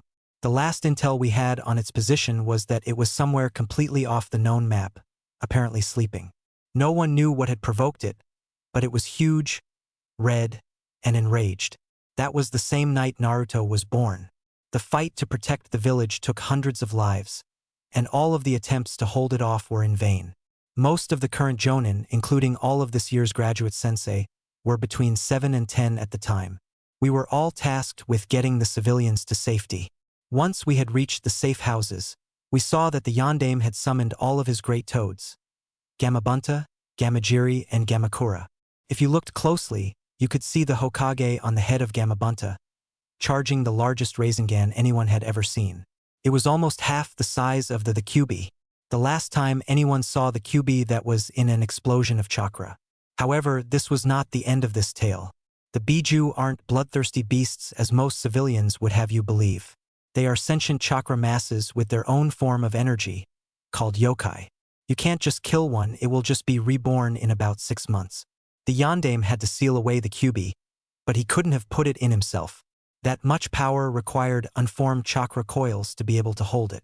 So he had to seal it in a newborn child. Naruto was the only birth that day. Why you mean? Tsunami stuttered off. Yes, Naruto had the Kyuubi sealed in him only a few hours after he was born. The sealing cost the Yondaime his life. However, before he had died, he had left the Sandaime with 3 instructions. The first was for Naruto to be put in the orphanage till he could live on his own. The second was that Naruto was to receive the best apartment that was available in the entire village. The third was that Naruto was to be treated as a hero. The first was ignored when Naruto was thrown out on his 6th birthday. The second was ignored when the council forced the Sandaime to put him in what was actually the worst room in the entirety of Hainokuni. And the third? The third was never listened to. The civilians and a fair amount of the younger Chunin all tried to kill him on a regular basis. Naruto survived over 1,000 assassination attempts by the time he was 2. He was malnourished, weak, and lonely. The only people who were friendly to him were the 7 Umbu who protected him, including myself and Asuma, the owner of Ichiraka's Ramen, and his daughter, Tenten of Team Guy, and the Sandaime himself. The assassination attempts were worse on his birthday, to the point that the Hokage himself had to intervene at least twice, because not even we could keep up with all of the hostiles. No one can ever claim they've had a hard life in front of him without risking him exploding in rage. Anko-sensei, why did people try to kill him? Why would they ignore the Yandame's wishes? Furyu asked. Because of the damned civilian council deciding not to tell the public, and inciting rumors that the boy was QB reincarnated. Not a one of them had ever even read a book on sealing. It's not that the seal puts the sealed conscious in control, it's as if you were to put an explosive tag into a solid steel box. Yes, there is risk that the tag will affect the integrity of the box, but it isn't the box, and the box isn't the tag. With a loud crash, they turned to see rain begin to fall. The fires of Naruto's raging would soon be put out, and the emotions of that night would be washed away. But the inhabitants of that house would never forget what Naruto had gone through. Chapter 9. Crash of the Wave, Fall of a Titan, Part 3. Amid a large clearing, filled with boulders, craters, and crushed trees, a lithe figure was to be found searching through the debris. The figure came across the center of the area, which was completely untouched. In the middle of all that devastation was a young boy barely older than they were, sleeping soundly. The figure, upon recognizing the boy, began to inch toward him. Long and lean fingers began to creep toward the sleeping teen's neck. As quickly as they had advanced, they retracted at the stirring of the body. The boy opened his eyes to the sight of a girl about his age, picking flowers. "Did you do all this?" she asked quietly. "That I did. I was a bit too angry to do much other than destroy last night." "I see. So that's what those terrifying explosions were." "Sorry about that. Can I help you find what you're looking for?" "Yes. I'm collecting these plants to help a sick friend of mine." The girl replied, showing Naruto one of the plants. He nodded and began to search for others. After about 20 minutes, they had gathered plenty. "Thank you. I must ask, are you a shinobi?" At his nod, she smiled. "Do you have any precious people that you fight to protect?" "Hi. I fight for my village and the people within it. I fight for my team, my life, and most of all, those who need not die." "Thank you for your answer. I'm afraid I must take my leave of you now. I wish you well. Oh, and in case you weren't aware, I'm a male." At this, Naruto snickered. "And what might I ask is so funny about that?" "Oh, nothing, except for the fact that you smell exactly like woman in heat." The figure stopped, its body completely taut, and then relaxed a moment later and continued onward, deciding to ignore that comment. "Shinobi-san, the next time we meet, I fear we may be at odds. I advise you to prepare to the best of your abilities." Its piece being said, the figure vanished into the trees. At Tezuna's house, Tsunami could be found preparing a hearty dinner for her father and his escorts when a knock came at the door. Opening it, she found herself at the tip of two katana, wielded by two unsavory characters. They advanced across the threshold, pushing her back until she hit a wall. One brought out a rope and proceeded to tie her up. "She all we need?" "Yeah, Gato said we just need the one. Although, I wouldn't mind a shot at that stinkin' brat." As if on cue, Inari walked through the door. "Mom? What's going on?" "Inari, honey, get out of here. Get out now. Find Naruto. He might be the only one able to help Y-." She was stopped by a strong smack across the cheek. "Shut up, you stupid bitch. Forget the kid. Let's just get to the bridge." As the one holding the end of the rope turned to leave, he felt a sharp pain in the back of the head, and everything went black. His partner turned to find Inari standing on the man's back, frying pan in hand. "You will not hurt my mother," Inari cried as he leapt at the man. Just as he was about to reach him, he found himself sitting outside next to his unbound mother. Twin screams could be heard from within the house before Naruto walked out the front door. With a cheeky grin on his face, he questioned, "What did I miss?" At the bridge, the scene was that of devastation. Several chunks of the bridge were now missing, and the entire area was covered in a deep mist. As Naruto approached it, he chuckled. "Futon. Rankuden. Wind release. Drilling wind bullet." As the mist cleared, he found his teammates locked within a dome of rectangular mirrors, with the Hunter Nin from the other day leaping around within it, launching Senbon at them. Hinata was holding off as many as she could, but due to the blind spot of the Byakugan, couldn't get them all. Furyu was attempting to smash through one of the mirrors via drying it with salt he had gathered from the river around them. Anko was to be found at blade point with a very surprised-looking Zabuza. Naruto smiled, and immediately unleashed another Rankuden at the Dome of Mirrors, shattering them utterly, leaving the Hunter Nin at Furyu's sword. Anko had taken advantage of Zabuza's distraction and had started to charge toward him. Immediately before she could shove a kunai where no kunai should ever be, she found an interruption in the form of a bone-colored sword. Naruto, why are you protecting him? He's going to kill us if I don't kill him first. No, he's not, because if you try, his accomplice will most likely try to protect him, losing us two possible allies at the same time. Kid, what the hell are you talking about? Zabuza asked the time-traveling blonde. I hate to have to be the one to tell you this, Zabuza, but Gato betrayed you before you even took the job. He's been waiting to kill you when the job is done. Speaking of midget assholes, here he comes now. To both of the missing Nin's surprise, at that exact moment, Gato and what seemed like a small army of mercenaries appeared at the end of the bridge. So, it would seem the great and powerful Zabuza and Haku can't even kill a woman and her little brats. So much for your reputation. Boys. Whoever brings me his head gets an extra 100,000. The stubby man said in a mocking tone. As the mercenaries charged forward, inspired by the concept of over 100,000 Ryo in their pockets. However, they were slightly discouraged by the fact that the 6 shinobi all looked to each other, and then nodded. They all began to run through seals at various speeds. Zabuza was the first to finish, releasing an enormous dragon of water. Haku was next, freezing the dragon. Anko unleashed her jutsu as the ice finished creeping over the dragon, resulting in a similarly shaped construct, albeit it was made of fire. Naruto finished and blew a Rankuden at it, increasing its size tenfold. Furyu ran through his seals, using the rubble of their battle to create enough sand to capture all of the mercenaries.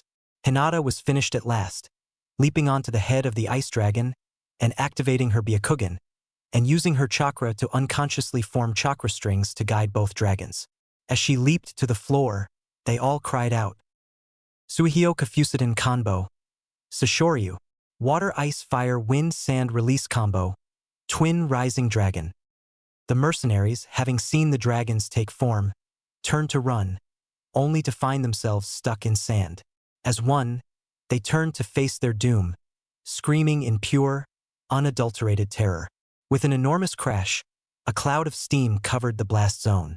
Once it cleared, Gato could be found fleeing as fast as his little stubby feet could carry him. As the unconscious Hinata and Furyu were picked up by Naruto and the now revealed to be Haku, the 2 adult shinobi flew after him. Within seconds, they had him trussed, hogtied, and hanging from one of the crossbars of the bridge.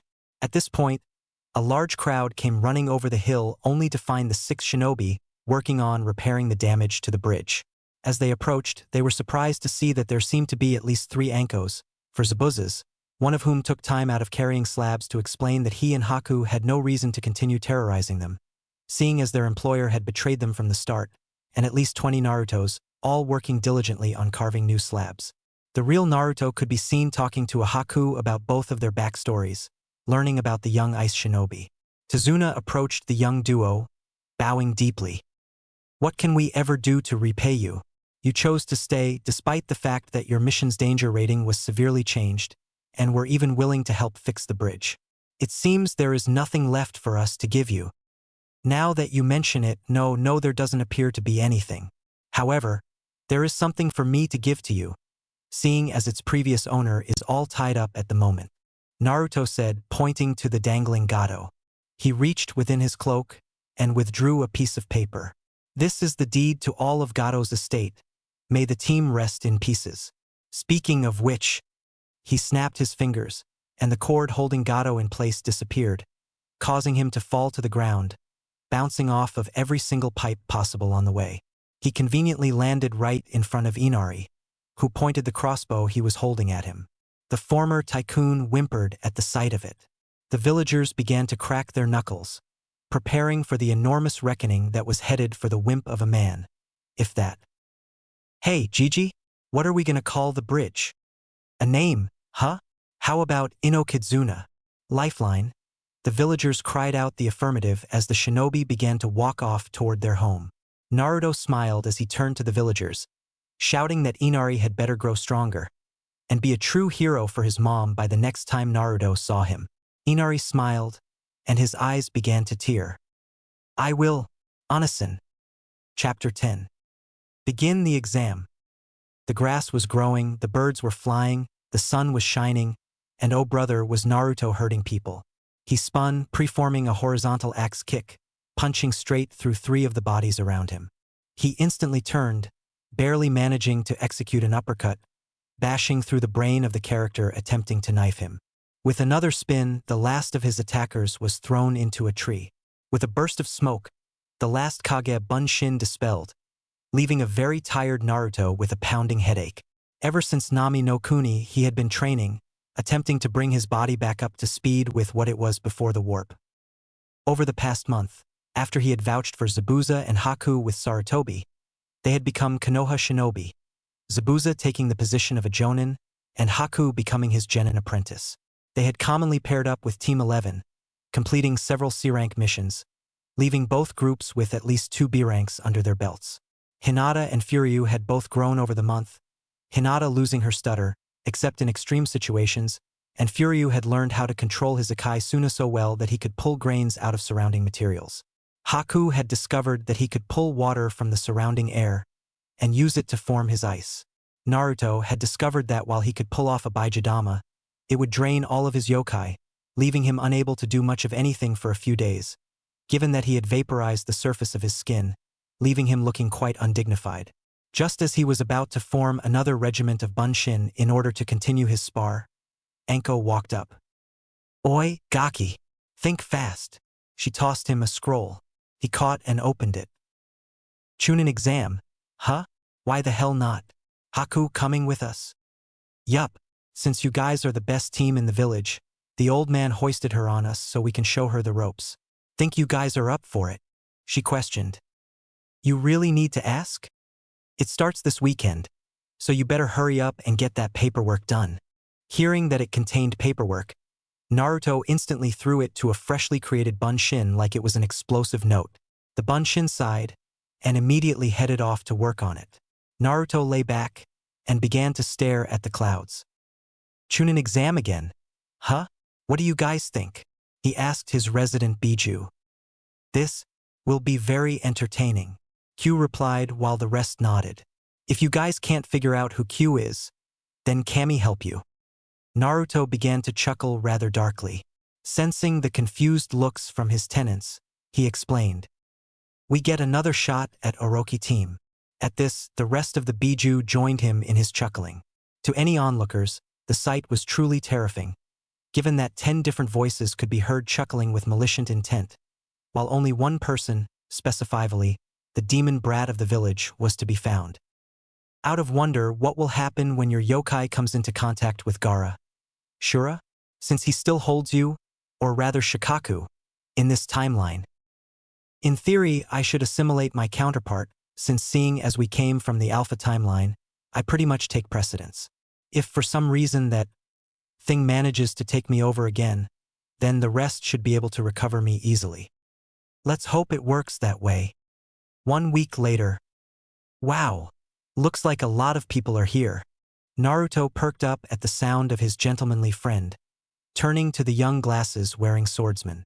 Furyu was wearing a combat suit, looking rather dapper with his bow tie immaculately tied. Naruto could tell, however, that the boy was slightly intimidated. Don't worry about it, Furyu-san. We will be fine, especially if we work together. Hinata said, coming up behind the duo. She was wearing the same coat as always, with a bright smile on her face. The male duo smiled, and the trio went up the stairs.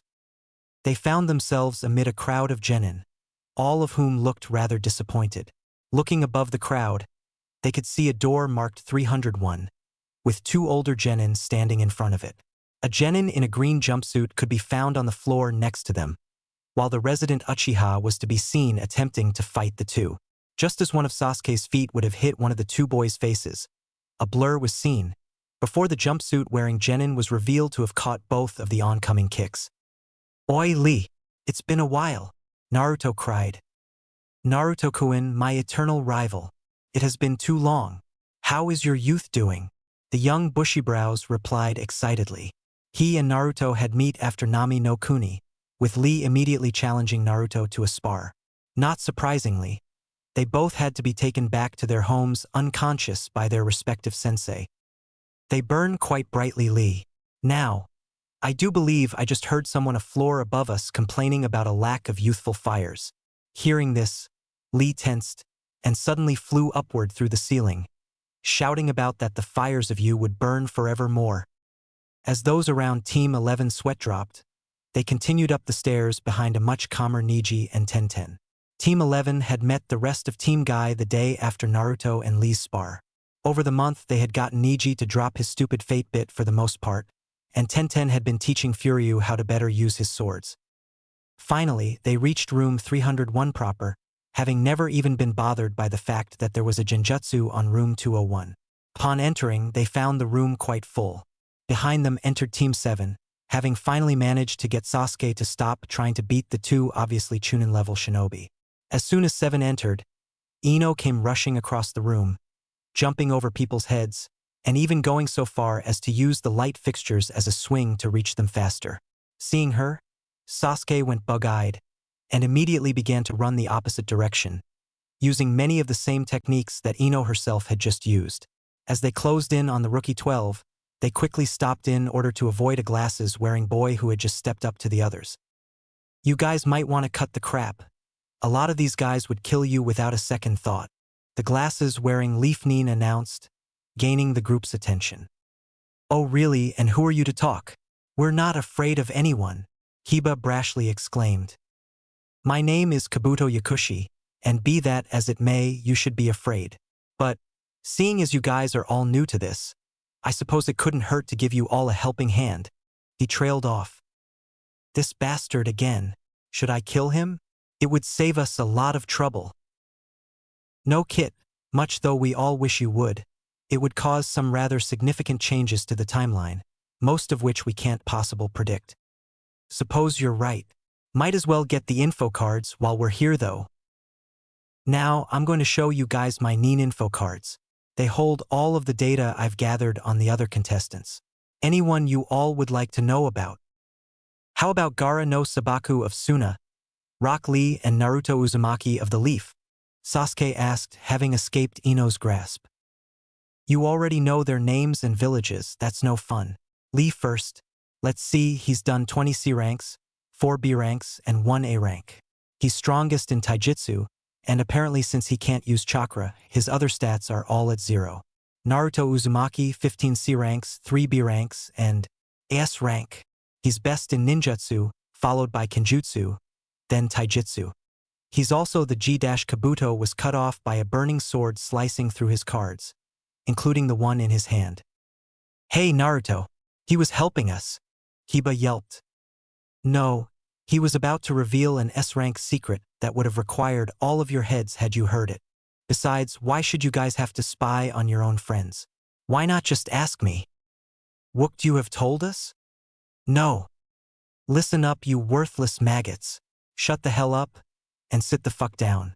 The written exam begins now, Ibiki shouted as he and all of the other proctors appeared via Shunshin. The first exam. This exam consists of 10 questions. The last question will be revealed 10 minutes before the test is over. There are 3 rules that must be followed. First and foremost, anyone who is caught cheating will be instantly disqualified along with their entire team. Second, each team member receives 10 points to start with. If you answer a question wrong, you lose a point. If any member of your team fails all of the questions, you are all disqualified. Third, if at any point I say that you have failed, you have failed. End of story. Begin. At that, the genin of the nations leaped to begin answering the questions. Within 10 seconds, at least a third of the teams had been failed for a member of the team looking at a neighbor's paper in a panic. Teams 24, 50, and 15 of KUMO, get out of here. 17, 18, and 20 of Suna, go home. Team 13 of IWA, Team 5 of Konoha. Shikamaru sighed as he quietly formed an all too familiar seal beneath the table, extending his shadow to Choji, and began to write, answering the questions from memories. Ino smirked as she saw her teammates assume the exact same slump. She lay her head down on her arms, conveniently forming her family's seal. As her head fell to the desk, her conscience flew into the head of a certain bubblegum-haired genin.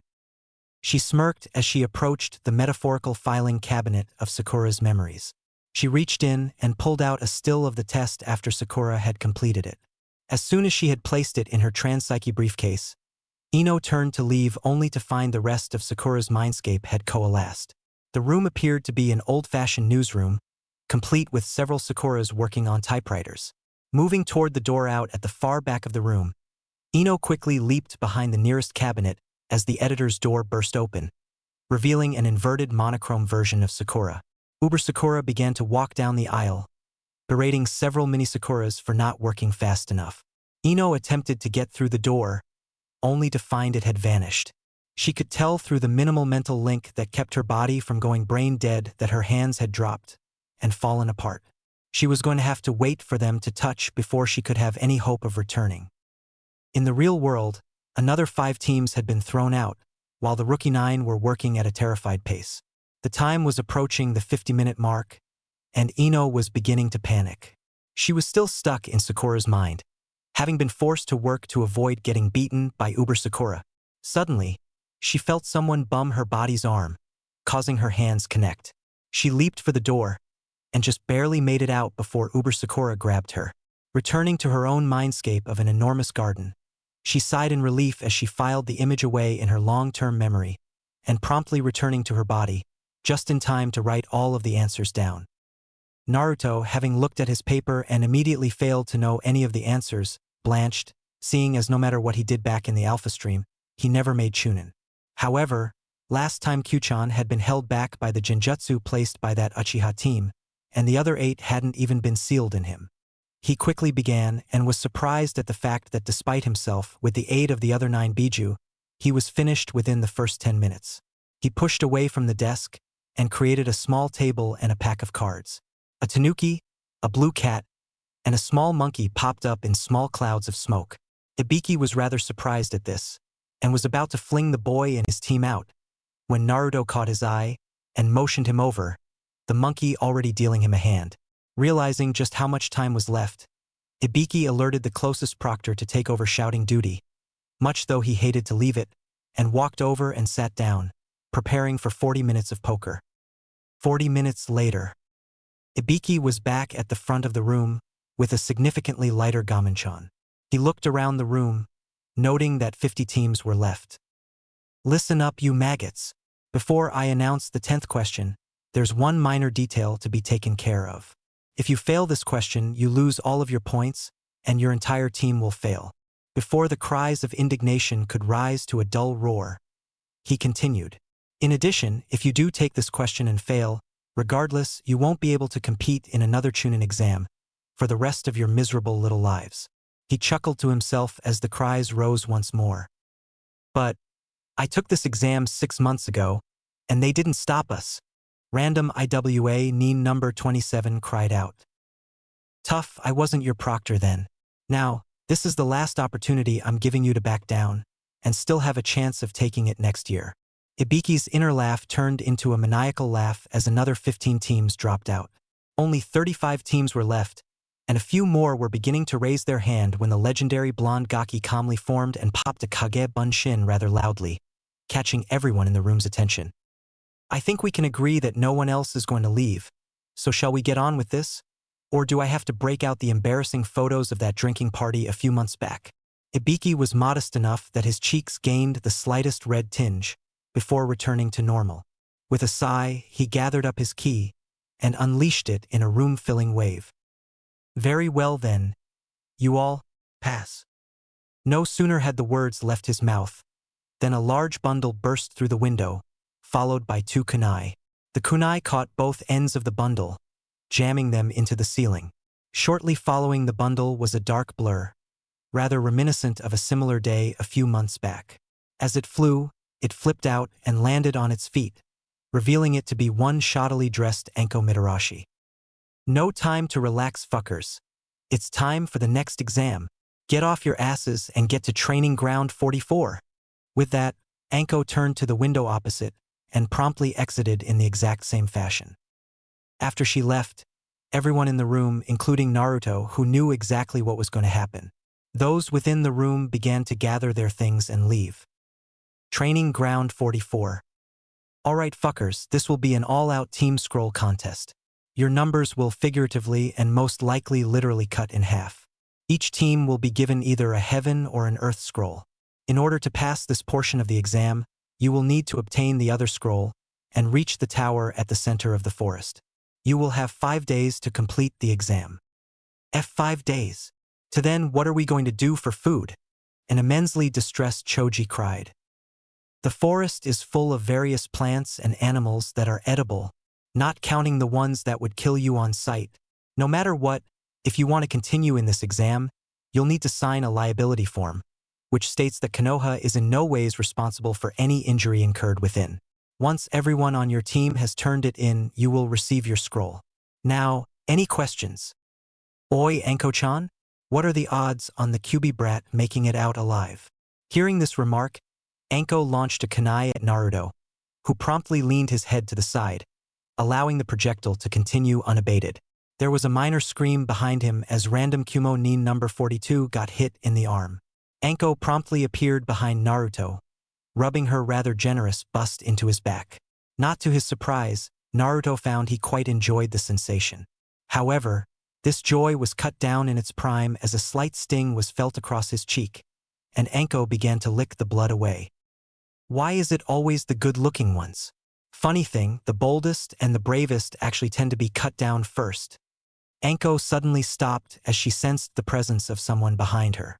She whirled, only to find an odd-looking Kusakunoichi holding her kunai in a rather absurdly long tongue. She briefly wondered both how that fit down the small girl's throat, and also it might feel down hers. Author's note: yes, Anko is a very pervy woman. Get over it. She shook the feeling away before snatching back the kunai. Thanks, but you should be more careful. I have a nasty little tendency to rip those I don't know to shreds if they sneak up on me. Apologies, but I just thought I should return your kunai, and I never could resist the sight of blood. Whatever. Now all of you, go fill out that paperwork. As he turned to go and get the paperwork, Naruto wondered just what would happen if he killed Orochimaru right now. Alas, it would also get him thrown out of the exams, so might as well wait. Besides, seeing as Sasuke had been too busy dodging fangirls to become an Avenger, it would be quite a bit easier to help him. 20 minutes later, all teams had completed the paperwork and were standing at the gates around the area. At last, one of the proctors set off an audio burst seal, creating a loud bang that could be heard across the village. The genin of the nations took off at an immense rate, plans flying through their heads at insane rates. Chapter 12. Snakes of a feather die together. With Team 7. Uchiha Sasuke cursed the gods with all he had. It was bad enough that he had Sakura, queen of the fangirls, on his team, but he also had some no-name, Osiki Karen, and it means rotation in Japanese. Guess who's her relative? A quiet girl with bright red hair who had a bad habit of stalking him after training in a fashion similar to that of a certain Hyuga. Luckily, she was a censor and as such proved to be some use, unlike the damn fangirl. To his mild surprise, however, before Karen could even find them a team to ambush, another team found them. The enemy team consisted of 3 aim-nin, all of whom wore odd garb, and had large umbrellas attached to their backs. Sasuke assumed a fighting stance, while Sakura began to retreat, trembling horribly. Again to his surprise, however, Karen did not in fact back down, but began to go through a series of seals that he had never seen before. He cursed the fact that he still didn't have his Sharingan yet, and as such was forced to sit back and watch in interest along with the aim-nin. Having finished by running through Hibitora, she inhaled deeply, before blowing out a stream of flames as dark as the night. Yami no Hano, her Kekkei Genkai, allowed her to utilize flames that were almost on the same level as the great goddess Amaterasu herself. The flames were so powerful, they burned through even light, and didn't stop burning until all in their path was destroyed. The aim-nin were lucky enough that they were all rather quick, for if even an ember had hit them, they would have burned until oblivion. The biggest downside, though, was that due to the destructive nature of the flames, the only times she could practice the techniques were in direct and mortal combat, hence why the others on her team had never seen them, and why she could only use it once at the moment. In comparison, the flames of the technique Amaterasu were so weak, they could be seen as a mere ember. Sasuke found himself rather rapidly reassessing the value of young Bosiki Karen. If she could use flames such as those on a regular basis, she may be even stronger than himself. He quickly realized that Sakura, while seemingly at least a little stronger than Karen, was actually the true dobe of their class. Naruto had changed, and even Shikamaru and that Hyuga girl had gotten off their respective asses and gotten some training done. Sakura had done nothing but diet and try to look pretty for her Sasuke-kun. As he shuddered at the thought, he noted that Karen might actually be someone he could relate to. From what he had gathered, she was an orphan, alone in life. After most of the Uchiha clan had been assassinated by his own brother, whom had gone on to explain that those who were killed were part of a coup d'état attempt against the village, including his own father. However, he had spared those who were not involved, which happened to be the other half of the clan that the shinobi half never really talked about, and that he had been completely unaware of until the massacre. He had gradually grown to like that half, favoring them over those among the shinobi portion that still lived, sans his mother and his brother. Sakura was both shocked and enraged that her precious Sasuke-kun could be so deceived by that red-haired bitch. To think that someone would ever try to claim what was rightfully hers, and hers alone, was outrageous. However, the show of power also put a bit of a shock in her. Who would have thought that someone so little could be so powerful? She was horribly outclassed. But then again, she reminded herself, the stupid bitch had shoulder-length hair, and everyone knew that Sasuke liked girls with long hair. She put those thoughts at the back of her mind as she turned her attention back to the fight in front of her. With Team 8, Inuzuka Kiba was having a bad day. To begin with, they had that stupid written test, and now there were these thrice-damned Kirinin trying to beat them. In a twist of irony, Kiba was out of energy, while the Aburame twins, Shino and Shizuka, and female name meaning quiet, were holding the three off as Akamaru attempted to hit them with a Getsuga. The three Kirinin wore beige jumpsuits, differentiated only by their face mask, which consisted of goggles and a rebreather. Said Kirinin had an annoying habit of traveling underground while their Mizu Bunshin held off the enemy. At last, they had made it through the remaining Mizu Bunshin, when the three originals popped out of the ground in an attempt to surprise the Konoha Genin. A pity that the Aburame had tagged them with some tracker insects and planned ahead. The end result was rather gruesome as the three moronic Kirinin were blown to smithereens. Their scroll was luckily retrieved by the Aburame prior to the explosion. Wiping off some baka bits, Kiba sighed. The silent duo were actually seemed more efficient at killing enemies than the Shinigami herself. With Team 10, Yamanaka Ino had one complaint about the forest. It didn't have enough flowers. She meant no offense to whoever had originally seeded the area, but if you have an enormous forest-type ecosystem, it needs flowers to survive. Of course, given how many of the plants in the area seemed to be the flesh-eating variety, she supposed that it might not actually. After reflecting on this, she realized that the vines she was caught in had loosened enough for her to leap to the ground, conveniently next to her two teammates. They had been knocked out by the same vines that had caught her, along with a team of Kusanine that had tried to attack them. She briefly wondered why, before shoving that thought to the back of her head as she collected the enemy Nin's scroll and began to revive her teammates. With Team 11. For Naruto, Hinata, and Furyu, the day had gone quite well. They all had finished the first exam with ease, and the second exam proved to be rather lacking compared to what Anko had put them through within the selfsame jungle they were currently in. Of course, given how powerful they had become, there were no problems from the local flora and fauna, due to a severe trimming they had given one of the vines that had attempted to capture them. Naruto had an array of Kage Bunshin in the surrounding area, keeping an eye out for the other teams. He had also used a modified Kuchios, summoning for those idiots among us, to release the Bijuu in their chibi animal forms. For an idea of how they look, imagine the Bijuu's animal form but anthropomorphic and the size of a large cat. He sent Shura to find Gaara, and make sure he stayed alive, while he had an eye, San, and Sure to go protect Teams 7, 8, and 10 respectively.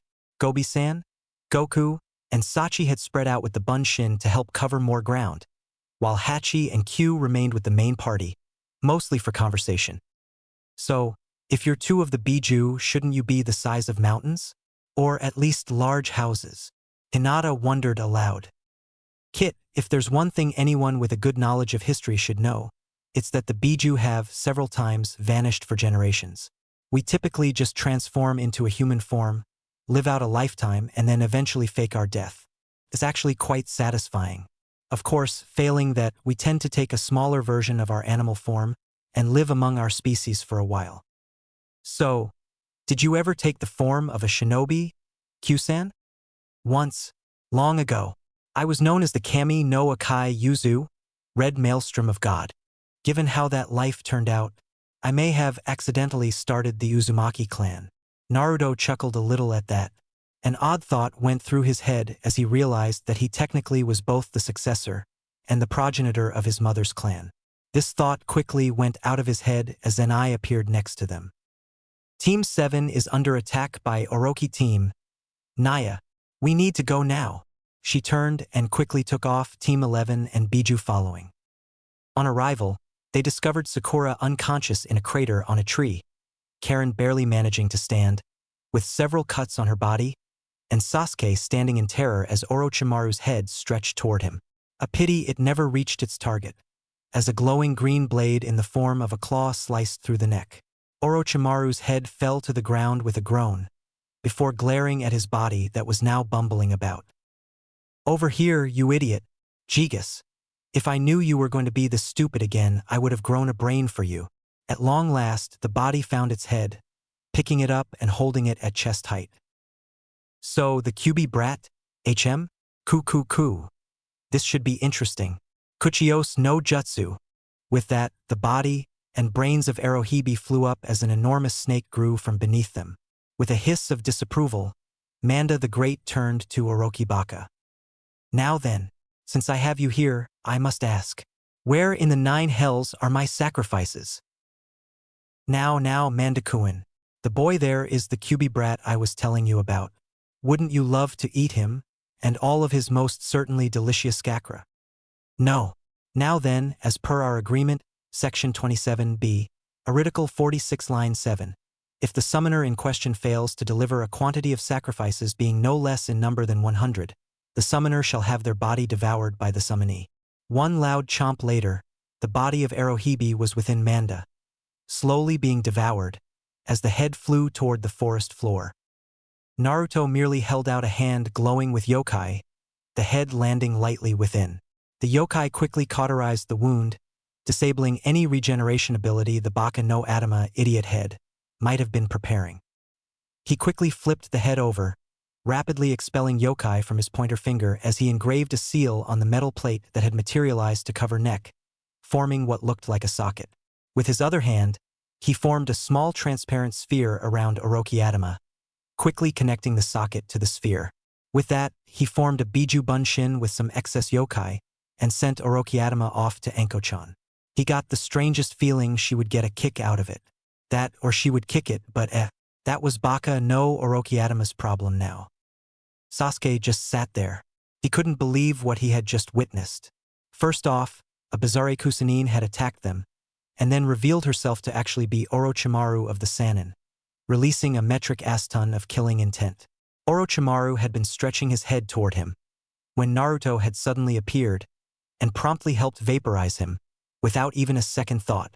He was shocked at just how powerful Naruto had become, and his teammates hadn't even flinched at the sight of that enormous snake. To his further shock, said snake reached down to examine Naruto. So, you are the one known on the summons plains as the one who has lived before. With your permission, I would have you sign the Hibi contract. With that, another snake appeared, wrapped around a large scroll. I also ask on behalf of the other summons that your acquaintances Hyuga and Usagi alike sign a contract. The Lapin have already staked a claim for Usagi, as have the Washi for the Hyuga heiress. With that, a large top hat appeared in midair, from which a large white rabbit flew, holding a small scroll, while an eagle the size of a person flew out of nowhere to land next to Hinata, with a scroll strapped across its back. The Uber trio quickly signed the contracts, which were collected by their respective summons, and returned to the plains. Now I take my leave of you. Good luck in the future, and be sure to summon the bosses of your contracts after this is all over. Naruto-kun, I hope to see you again. And don't worry about the sacrifice shenanigan. We only had that for Orochiadama in order to attempt to kill him. He used us much too expendably, and as such Anko Mitarashi was made the primary summoner. We would only allow various weaker Hibi to be summoned by him, more of as a form of training. Now that you have signed the contract, I hereby pronounce you the primary, and leave the scroll to enable you to induct new summoners. With that, a scroll not unlike the one Jiraiya wore, except that the colors were purple and gold with pure sapphire endcaps. Naruto quickly picked it up and strapped it on. Manda promptly poofed away, leaving Sasuke to fall into blissful unconsciousness. With a sigh, Naruto went through the seals for Kuchiyose, calling in a snake the size of a large wolf to carry Team 7 to the tower, as Team 11 began their trip to take out excess teams, in order to gain a scroll for themselves and 2 for Team 7, one to replace the one Orochiadama destroyed, and another to allow them to finish on Naruto's insistence. Having learned in Alpha that Karen was an Uzumaki, he also had them do it because Sasuke wasn't a bigoted bastard this time. 1 hour later. At long last, Team 7 arrived at the tower, having taken out a grand total of 21 teams. They arrived about 5 minutes prior to the Suna trio, and having solved the riddle, left Team 7 outside the building with the necessary scrolls under a concealment seal, went off to their separate rooms within the tower and fell asleep, the Bijuu using cots that Naruto had materialized. They slept and dreamed, although admittedly Q and Ni both snuck into Naruto's bed to cuddle up to him. Chapter 13. Go fight!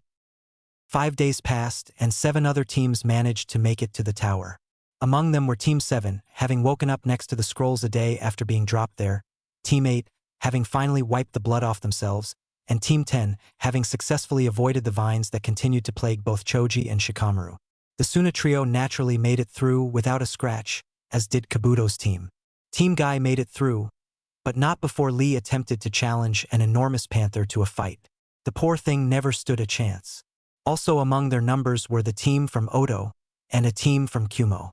Team 7 had spent most of their time getting to know the other teams, including the one from Kumo, seeing as they weren't there in Alpha. The Odo team was surprisingly quite nice, seeing as Naruto had told them of Orochiadama's predicament. Those among the rookies were also surprised at the fact that Naruto had managed to take down one of the Sannin. The team from Kumo, having never really heard of the Sannin's reputation, were a bit lacking in both surprise and respect. The team consisted of 2 men and 1 kunoichi. The guys were called Monkey D, Luffy, and Ronoa Zoro, and the kunoichi was known only as Nami. Luffy wore a pair of jeans, a red vest, and a straw hat with a red band, while Zoro wore a pair of black pants, with a green and black belt, with 3 swords attached. Nami wore blue striped white shirt, along with a pair of orange shorts, and had 3 blue poles attached to her leg. At long last, it was the end of the 5th day, and an announcement was given to travel to the arena in the center of the tower. The Bijuu and Team 7 gathered up their things, before the lower 9 dispelled, leaving Naruto, Hinata, and Furyu to proceed to the arena. Upon arrival, they found to their surprise the Jonin population of Konoha, and the Hokage himself, awaiting them. Before any questions could be asked by the assembled genin, a sickly-looking Jonin stepped forward. "Before you all wonder why you're here, let me—" He paused as he coughed viciously. "Allow me to explain. My name is Gecko Hayate, and I will be the proctor for the 3rd portion of the exam. However, before we can hold the 3rd exam itself, we must hold a preliminary. Unfortunately, there are too many of you to advance, so we will hold a KOF 1 on 1 set of battles, randomly selected by the screen behind me. Whoever is left afterwards will receive a free pass to the finals. Now, KOF, let the preliminaries begin." With that, the screen began flipping through the names available, finally landing on Choji and Dosu. The match went just as it had the first time, Choji using his Nakuden Shinsha, human boulder, and attempting to bash Dosu with it. Dosu had dodged, and launched an attack with his bracer to flood Choji's form with sound waves. The result was he was knocked out due to the amplifying effect of the water in his body. As the medics carried his sleeping form away, the screen began to go through names again. Finally, it landed on Ino and Sakura. Once they had both arrived at the arena, Hayate gave the signal, and the epic fight began. Once Hayate had given the signal, Ino reacted immediately by preforming a backflip to gain some distance, launching several kunai using the rotational energy of her spin to slingshot them even faster than normal. It was all Sakura could do to flee as the projectiles came hurtling at her. She responded in kind with a barrage of shuriken, most of which were underpowered, and couldn't have hurt Ino even if they had come close to hitting her. Once she reached the back wall of the arena, Ino began to run through hand signs, finally landing on her favorite. Her consciousness flew from her body, latching on to Sakura's body. Before Hayate could even attempt to call the match, Ino forced Sakura to raise her hand and announced that she forfeit. Having done so, Ino leaped back into her body, standing up to the applause of the crowd. All in all, the match had taken no more than 5 minutes. Once more, the names began to spin. Kankuro was prepared to fight just about anyone, but seeing his name come up against his brother's caused him to forfeit without a second thought. If he had to face him, he would be royally fucked. With a cry of anger from the watching crowd, the names again picked up speed. Kabuto chuckled to himself when he found himself up against the Hyuga heiress. From what he had heard, she was one of the weakest here, and he was quite prepared to take her out, just to spite the Kyuubi brat. As he leaped down to the arena, he was surprised to find her already there, the effects of a pure chakra shunshin just beginning to fade away. The fact that a genin could shunshin in the first place was bizarre, but the fact that she could do it with pure chakra, which produced an effect similar to a portal, was insane. Despite his growing doubts about the match, Kabuto quickly took up his stance. Once the proctor had given the shout of Hajime, he leaped at the girl, chakra scalpels ablaze, only to be thrown back by the force of a single strike. He growled, before launching an onslaught of kunai, hiding himself behind them, as he raced forward, intent on cutting at least one fatal artery. To his surprise again, she began to run through hand signs, landing on Tori-Inu. She braced herself, before launching forward with a battle cry. As the first shuriken neared her, Hinata merely tapped it, before rapidly leaping away as a net of Raitun chakra spread throughout the kunai as they impacted the wall behind her. As it completed, all she said was 6 words. Raitun, Kaminari Megami, Kanden no Nami, Lightning Goddess, Electrocution Wave, for those of you without access to Google Translate.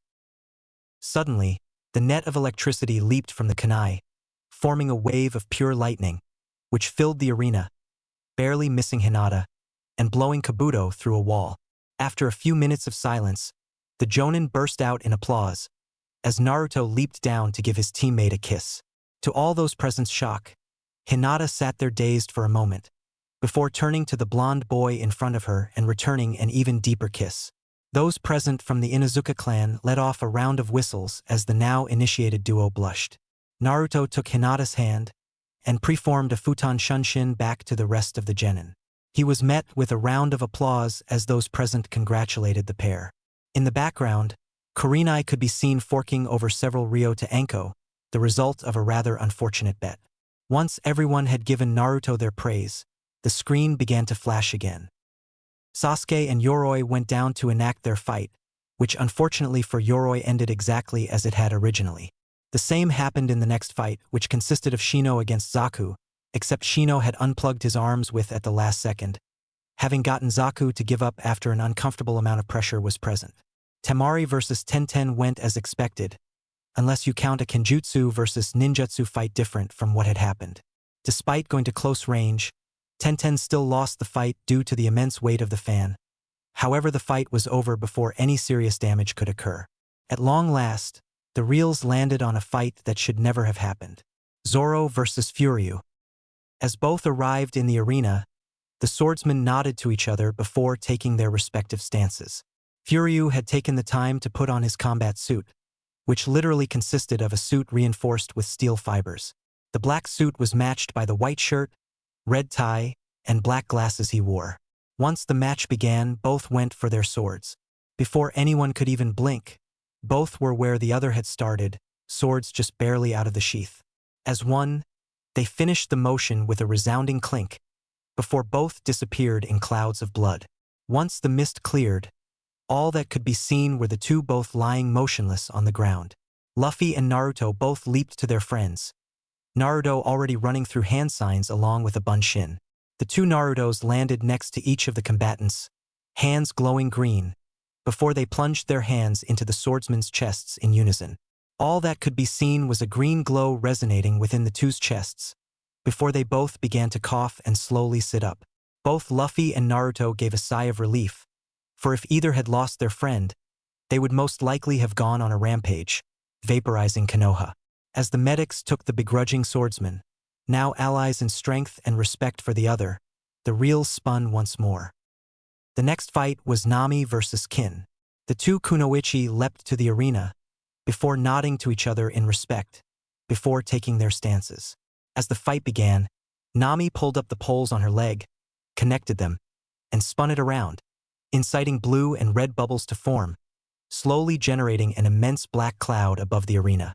Before Kin could even throw a senbon, Nami put the poles away and leapt back. Raitun. Tenki no Ado. Sandabor to Tenpo. She cried as she launched a yellow bubble into the cloud, causing an enormous lightning bolt to form, striking Kin, and forcing her into unconsciousness. As those present stood in shock, the board again chose two names, Luffy and Lee. The horror. The two leapt to the arena, both prepared for an interesting fight. As Hayate announced the match and leapt to what he hopped was a safe distance, given what had occurred, the two flew at each other. The combatants traded blows for a period before leaping away, Luffy to the top of the statue, and Lee to the other end of the arena. Oi, Nami/Gai-sensei? Can I go all out? This guy's strong. They called out to their respective semi-sane persons. The two chuckled before they nodded. The two fighters smirked, before Luffy tossed his hat to Nami, and Lee took off his weights. Their smirks grew as both disappeared. They continued to appear, and then disappear throughout the arena, trading a flurry of blows, and then separating. Their speed increased as the two were barely visible, even to the Hokage. Finally, both landed where they had before, and once more asked if they could go even further, so long as they promised not to destroy the entire building. Their smirks grew to full-blown grins, as Luffy blew air into his arm, and Lee went through two of the gates. The air in Luffy's arm shot down to his legs, super pumping the blood in his body, as both of their skin turned a bright red. The two disappeared completely as shockwaves shocked the air, for a good 10 minutes, before both landed in front of each other, in the center of the arena. Each had a fist in the other's face, and before anyone could do anything, both fell backward unconscious, their skin returning to normal. After the chuckles at the fact that another round had ended in a tie, and after such an amazing battle, the screen began the choosing process. Finally, it landed on Aburame Shizuka and Tsurugu Misumi. Misumi leapt to the arena as Shizuka burst into a cloud of insects, reforming on the ground. Heh, prepare to die, Baka Megane. Idiot glasses. I'm afraid it's time for you to retire. Why? Because no one gets away with insulting my glasses. No one. With that, Shizuka burst into a cloud again, forming an immense cloud in front of Misumi. Being the idiot he was, Misumi assumed that she was still within the cloud, as he stretched his limbs deep inside. Imagine his surprise when he found a source of great pain, and retracted his arms, only to find two stumps where his hands should have been, and a thin layer of purple rapidly spreading across his skin. Once it had completely covered him, restricting his movement, excluding his face, Shizuka gave him one chance to surrender. The idiot refused. Nano Kikechu, Muchu o Kanryo, nanoparasitic insects. Complete devouring, she said, barely above a whisper, as the insects spread across his face, covering him completely. Once that was done, the insects at his extreme ties began to fly away, leaving nothing but dust, until all had rejoined the whole, shown by Shizuka's coat collar being slowly reconstructed, before the rest of her head, and her glasses at the same time reformed. A moment passed before applause broke the silence, slowly growing to a dull roar. The reels landed on Karen and Niji, however Karen gave up, being quite knowledgeable about just how badly she would have lost. For the last time, the reels chose, and they chose well. Naruto versus Kiba. Let the battle commence. Kiba realized almost not quite, but almost just how badly he was screwed. For what he didn't know, was that Naruto had decided that now was the perfect time to test the Bijugin's limits, seeing as there was a time limit of 20 minutes, which meant he couldn't have it on for too long. He used a futon shunshin to reach the floor, arriving just as Kiba landed. Once poor, beat-up Heiei began the match and leapt to the Hokage's box for safety. Naruto activated his dojutsu and flipped backward. The Bijugin did indeed grant him a vision similar to the Byakugan, a fact which he was able to attest to now, having gained it through the kiss with Hinata. No, it does not require a kiss. Any DNA will do. And or blood. I'm yelling. However, it improved on that by showing the entire cardiovascular system, all those little arteries and veins, while still seeming to be transparent. Those present gasped at the sight of Naruto's pupil lengthening, and at his irises taking a golden color, thanks to the use of Shura's yokai. He was surprised at the fact that after looking over Kiba with it, he felt as if he instinctively knew his stance, and rapidly adopted it as well, to the poor Inuzuka's surprise. Kiba growled at the fact that Naruto was apparently mocking him, and tossed a soldier pill to Akamaru, looking to end the fight quickly. Bijuu Ninpo, Jujin Bunshin, Shiaku no Jutsu, Imitation Beast Shinobi Art, Beast Human Clone, Four Legs Jutsu. With that, Akamaru transformed into a perfect Bunshin of Kiba, while both became more animalistic. The two began to race toward Naruto as he chuckled. Bijuu Ninpo, Gutsuga, Imitation Beast Shinobi Art, Fong passing Fong. As you all should know, the duo began to spin at an immense rate as the air around them seemed to spiral with them, forming into an elongated, pointy teardrop. Naruto's smirk grew even wider as he realized the Bijugin allowed him to copy any move, including those restricted by Kekkei Genkai. He briefly wondered what would happen with Gaara and the other Bijuu skills and if he gained the entire bloodline or just the technique. However, just prior to Kiba and Akamaru hitting him, he laughed aloud. Kuchios no Jutsu, Okina Hibi no Kabe, Summoning Jutsu, Great Snake Wall. An immense puff of smoke appeared, before what looked like a writhing wall of snakes appeared before Naruto. In their surprise, Kiba and Akamaru couldn't stop in time, and found themselves receiving hundreds of small bites from the various snakes that made up the wall. Once they finally got away, Kiba found himself growling even louder at the fact that his most powerful move was blocked so simply. He nodded to Akamaru as he pulled out a smoke bomb. The smoke rapidly filled the room, obscuring the combatants from regular vision. The Hyuga present activated their Byakugan, intent on describing the fight to those around them. To their surprise, what seemed to be a snake the size of a large wolf was next to Naruto, and what happened next was even more surprising. Hibi Ninpo, Ningen no Hachurui Kuron, Insho Takina Hibi, Snake Shinobi Art, Human Reptile Clone, Striking Snake. Both Naruto and the snake disappeared into a cloud of dense, chakra-filled smoke before emerging. They looked identical, and the look was a strange one. They looked like the love child of Naruto and Orochimaru, but at the same time, completely different. Naruto had grown taller, his hair had elongated, and he had grown the equivalent of fangs within his mouth. His clothes had changed as well, becoming his cloak, which now had purple highlights, a pair of black shinobi pants, a deep gold shirt, and deep purple vambraces and greaves. Vambraces are arm bracers, greaves are leg bracers. If one looked closely, they could see a long, dark gold tail emerging from the back of the cloak. The Narutos stepped forward, nodded to each other, and threw off the cloaks, both landing on the rim of the arena. They grew identical smirks before running through a few hand seals, ending in Usagi Hibi. Futon, de Tapa. The smoke filling the arena flew away, revealing the combatants exactly where they were. The smoke had been in place only 20 seconds. Their smirks grew again, as the two raced toward the one they could smell was Kiba. The poor bum was so surprised that he could only stand there stunned. One appeared behind him and launched him high in the air, while the other appeared and began to beat the living crap out of Kiba, before both phased into existence above him, and promptly drop-kicked him to the floor.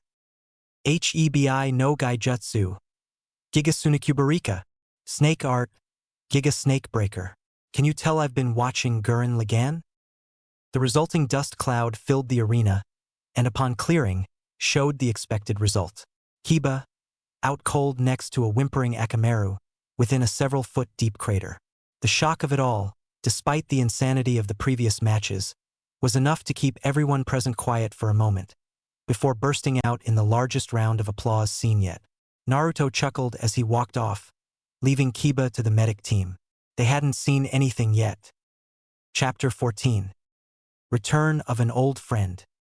Those of you who passed have 1 month to prepare for the finals.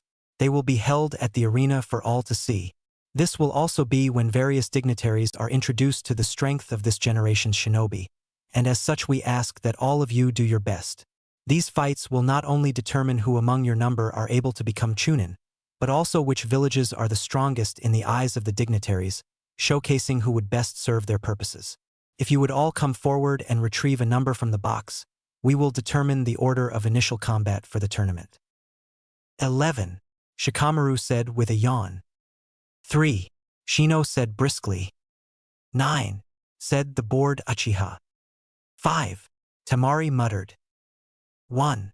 Dosu lamented. 4. Wonder who I'm up against. Naruto pondered. 8. Gaara intoned. 2. Hinata said with a small smile. 10. Nami smirked. 6. May Kami have mercy on my enemy's soul. Shizuka said, shocking those that heard her. 7. May fate choose well. Niji said to the ire of his friends. Very well. The first round of fights will be as such. Kinyuta Dosu and Nara Shikamaru, Aburame Shizuka and Hyuga Niji, Hyuga Hinata and Inazuma no Nami, Aburame Shino and Uchiha Sasuke, and Sabaku no Gaara and Uzumaki Naruto. Sabaku no Temari will face the winner of the second fight. I hope to see you all welcome next month. Naruto chuckled at the memory of Shikamaru's face when he realized he would actually have to work for his win. It had only been a day, but already the contestants could be seen at various training grounds, working to the limit of their abilities. Naruto himself had spent the last 24 hours searching for Jiraiya in order to convince the old lecher to train him for a month. When he thought about it, he realized that he'd have to explain his story. Again, this was getting repetitive. Naruto-san, you might not actually have to tell him.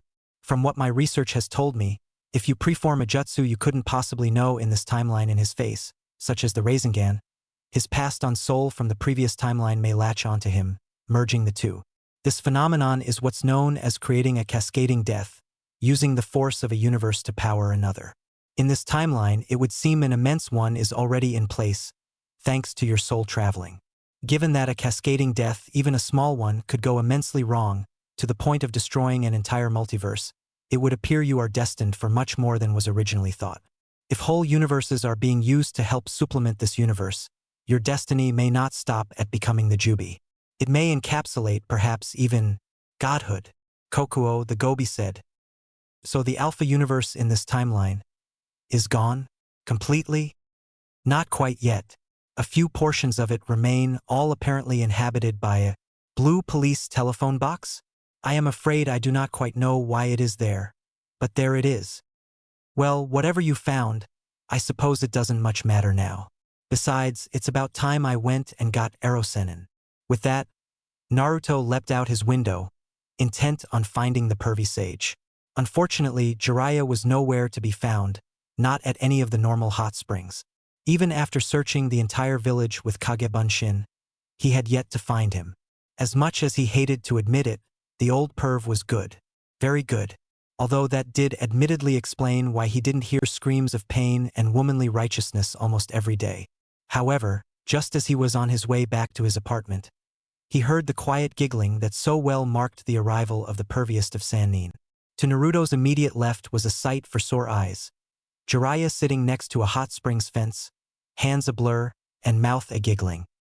Oi, Erojiji, what ya doing? He asked loudly in a fashion laced with such innocence that it could only be accomplished by a young child. Jiraiya jumped at the noise, before turning to him. The strongest of the Sannin was given a shock as soon as he saw the young boy who had accosted him. Minato? No, that can't be. I saw him die, so that means this brat's his. Oh shit. Who are you calling a mere perv? For I am not just a pervert, but a super pervert. Yeah, Erojiji. So, what are you doing next to a woman's bath? I'm doing research for my book. Now what do you want? I'm busy. Jiraiya retorted, while panicking, trying to figure out a way to avoid the kid's suspicion. In all seriousness, can you train me for the Chunin exams? I only have a month to get stronger. Only if you can get a punch on me, brat. And I warn you, I'm pretty fast, so I doubt you'll land one. Who said I was going to land it? There's an old pervert out here, Naruto yelled, knocking Jiraiya out of his small tree and into the bath across the fence. One scream of womanly righteousness, and a good strong kick to the crotch later, Jiraiya came flying out of the bath, screaming at Naruto to meet him at Training Ground 16. Training Ground 16, several hours later. Well, if I'm to train you, I suppose I need to know what you can do. So hit me with the strongest thing you've got. Nah, I like the Kage Mountain where it is, thanks. Oh? And what makes you think you have any chance of moving or destroying it? Jiraiya smirked, only to become a little scared as Naruto's smirk got even bigger. Just the fact that I've got the 9 Bijuu sealed in me, the fact that I'm gradually becoming the Jubi, the fact that I can use any Kekii Genkai that I can get the DNA of, and the fact that this both isn't my home universe or my home timeline. Anything I missed? He nonchalantly asked the 9 as they appeared around him. How is that even possible? Jiraiya cried. I know for a fact that the Nibi and the Hachibi are sealed in Kumo, and that the Ichibi is sealed in that kid Gaara. Did you not hear the part about, not my universe, not my timeline?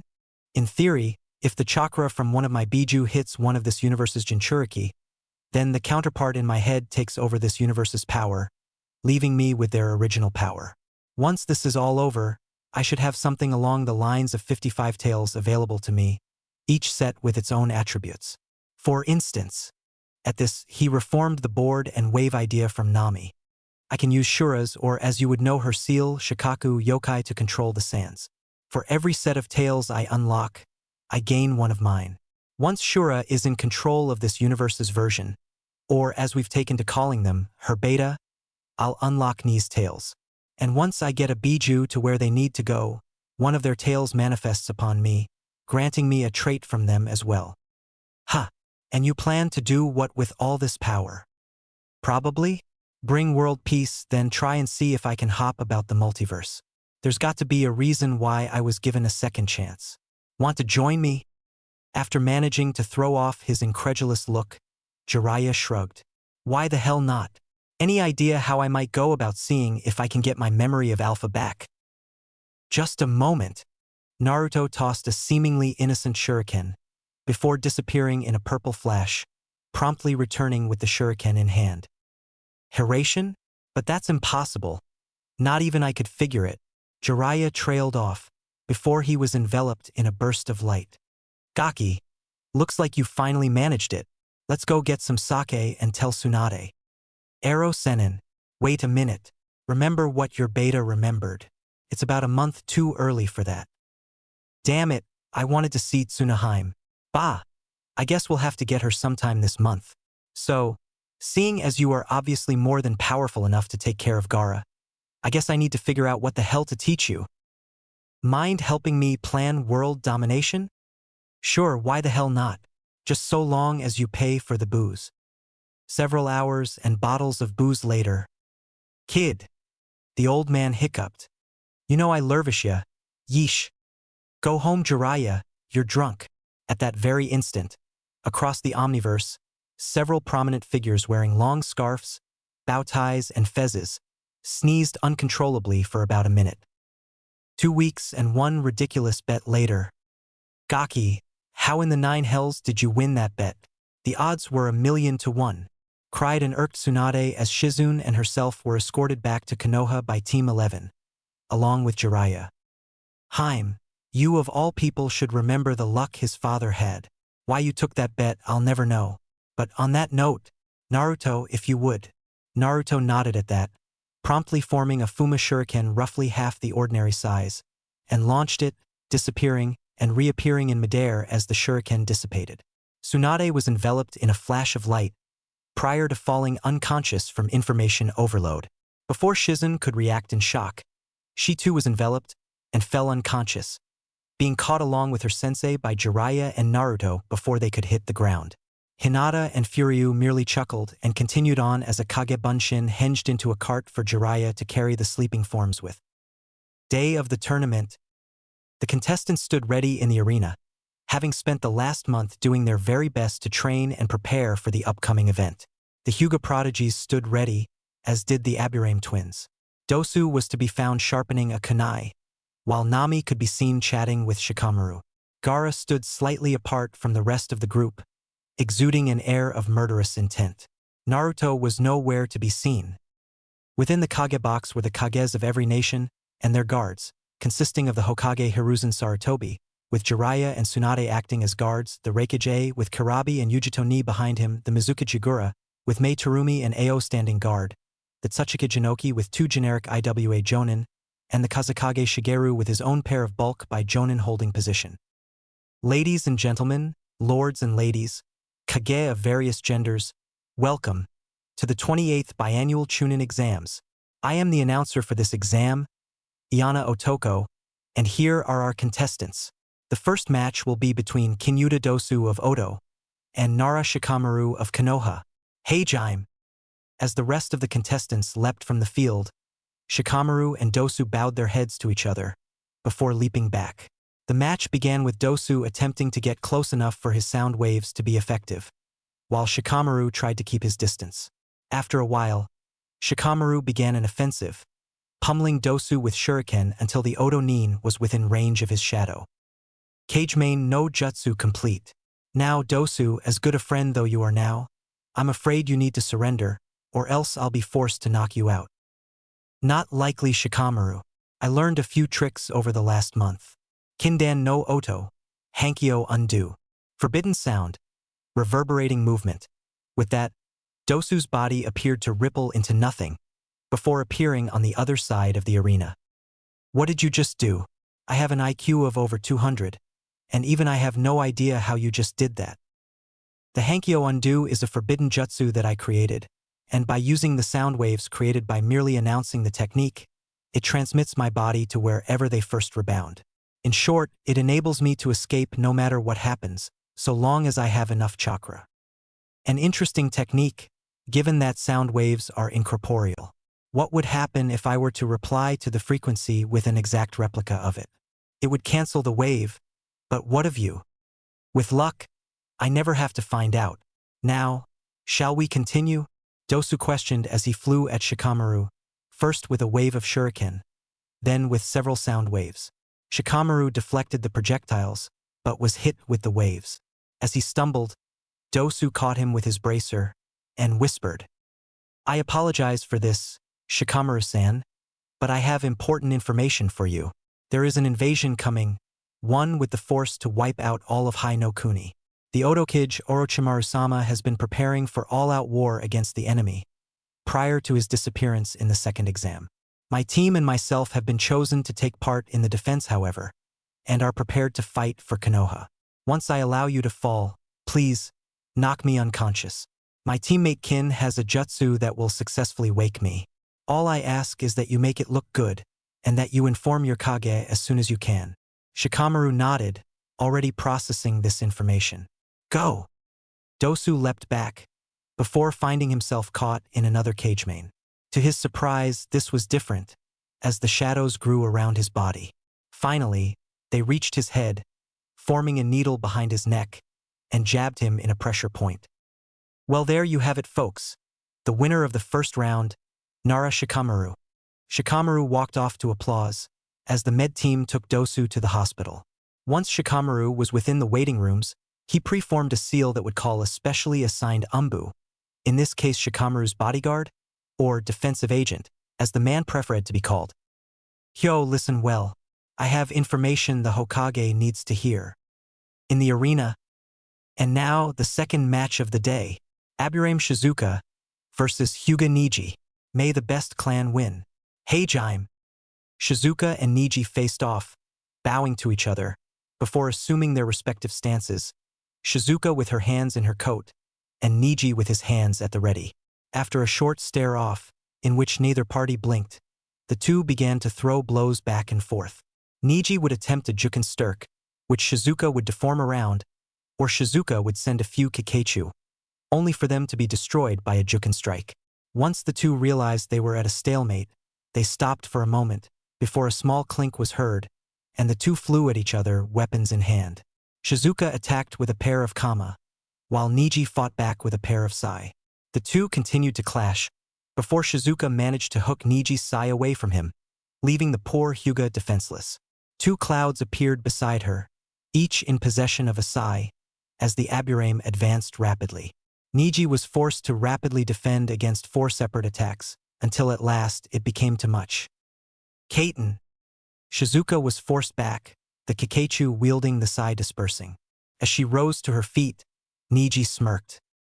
"You're within range of my divination." He leapt forward, launching a palm strike, and spun around her, beginning another. Ichi Sho. An I Sho. Sure Sho. Hachi Sho. Juroku Sho. Sanjuni Sho. Hack. Rokujian Sho. It came as quite a shock to the Hyuga clan that Niji was capable of the Rokujian Sho, but what came as even more of a shock was that each hit passed straight through Shizuka. The greatest shock was that when Niji was finished, those with the ability to either sense chakra, or see it, could see barely a spark within the boy's arms. It was as if they hardly existed. The logic of your attack is flawed. Attack an enemy with the well-known ability to absorb chakra, and with the previously documented ability to deform around physical attacks with a high-focus chakra-heavy attack. To use such a move against one such as I was among the worst, if not the most brash moves possible. While such a move may have worked against one such as my sibling, even he has skills you know not. To rely on such an attack is weakness itself, if not pure folly. Both it and your rotation techniques are little more than one-time usabilities in combat, for if witnessed once, a countermeasure is easily applicable. The assembled Kage were quite surprised to discover that Shizuka was in fact correct. The Kaiten and Rokujian Sho were more often than not high-profile moves dedicated to one-on-one combat. That such a glaring weakness had been overlooked for so long was insane. Of course, now that the explanation was out of the way, Niji found himself on the receiving end of an immense swarm of Kikeichu while he did his level best to defend. He was soon consumed by the cloud. Once the vapor of insects dispersed, Niji was to be found lying on the ground, unconscious. Shizuka was rather surprised by the uproar, most of which appeared to be coming from the Hyuga clan, but merely dispersed to reform next to Shikamaru. "Nara-san, I am aware of your discussion with Dosu." At this, Shikamaru stiffened slightly. "I have no intentions of giving away the element of surprise. However, I must alert my clan. I have already sent a message via Kikeichu, but I will need your assistance in order to alert the others." "Hi, looks like we're going to war after all." Mendokus. Back at the arena. The next match will be Hyuga Hinata versus Inazuma no Nami. "Hey Jaime. So, 2 Raitun using Kunoichi, fighting to the death? This should be good." Nami commented to Hinata, who replied with a small smirk. "Indeed, may Rai-sama be favorable to us." Having said this, the two flew through identical seals with great speed. Upon completion, both Kunoichi began to rush around the arena in opposing directions. At the last second before the two collided, Nami went into a slide while Hinata leapt over her. In unison, they cried out, "Kaminari Megami, Kusokuna Aikyo, Lightning Goddess, Rapid Impact." As soon as the syllables were intoned, their fists flew toward each other, colliding as the two passed each other. The resulting impact caused them to fly away from each other, each landing where the other had started from. To be able to use a technique rarely seen outside of Kumo, I'm impressed. I would assume that you received several scrolls in apology for that attempted kidnapping all those years ago. Yes, the Hyuga were able to come out the better. However, it was mostly due to the fact that the ambassador had the gall to request Tusama's life as payment for the death of his minion. Intriguing. However, only a few years of training is nothing compared to what we do in Kumo. Kaminari Megami. Ait no sure. Lightning Goddess, death of the opponent. With a flash, Nami burst forward, her right arm coated in lightning. Before any could react, her arm was plunged through Hinata's chest, bursting from the other side, accompanied by a spray of blood. The gasps of the crowd rapidly turned to cries of shock as Hinata's body burst into a crackle of electricity. Those self-same cries turned to cheers as Hinata appeared at the other end of the arena in a similar burst of lightning. To all those viewing, a further shock came at the sight of the lack of a wound on her. The Shin no Kaminari Bunshin. But that's impossible. That technique is a kenjutsu even the Reikage can't preform. For one of Hai no Kuni to be able to preform, it should be completely impossible. You forget yourself. Yours is not the only country with those who possess an affinity for the Raitun techniques. While it may be rare within our country, those who possess it have a tendency to wield it in spades. Combine that with the natural Hyuga chakra control, and you create what some might consider a demigod. On that note, I think you will find your control to be shot, seeing as your arm was completely through its chest. So that those watching may have some idea of what we are speaking about, I shall explain. The Shin no Kaminari creates a bunshin out of pure, natural lightning. The technique perfectly recreates the human body, allowing it to go so far as to generate chakra by expending its own base form. The only reason you were able to survive my Kyusokuna Aikyo was thanks to the fact that the Shin Bunshin only has a fifth of the original's power, most of which is used to hold the form.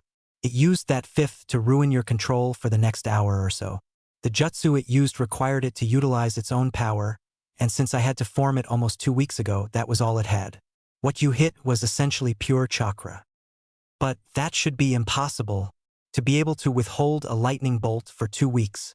And even then to destabilize a chakra system. I cede the match. As the duo walked to the Mednin station, Nami whispered into Hinata's ear. As soon as she had done so, those watching were shocked to see the shorter of the pair turn and preform a series of juken strikes on her counterpart. Before any could react, Nami stood, shook hands with Hinata, and left. At last, Hinata was able to walk back to the contenders' box and her friends. The arena. The fourth match, Aburame Shino versus Uchiha Sasuke. Hey Jaime. I look forward to the oncoming combat, Uchiha-san. HN. The match began with Sasuke dashing forward, kunai in hand. He took a few swipes, only to miss as Shino leapt backwards.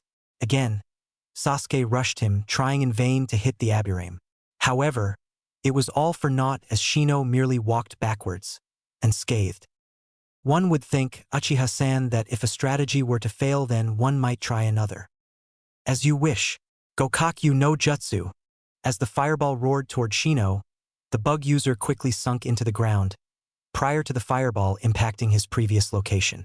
Unbeknownst to the Uchiha, Shino had also taken the time to move directly under him. Imagine the boy's surprise when the ground beneath him burst into insects, dragging him into a pit full of Kikeichu. Kikeichu, Kanchu Utsubayo. Kikeichu, insect depression, Shino intoned as he rose from the ground, his Kikeichu returning to his coat as they brought an unconscious Sasuke from the pit. The crowd was silent for a moment, before bursting out in applause. And in a rapid turnabout, Uchiha Sasuke has been knocked out of the ranks, leaving it down to the final match. And the contestants are Sabaku no Gaara against Uzumaki Naruto, the later of whom is conspicuously absent. Unfortunate though it may be, I must dash.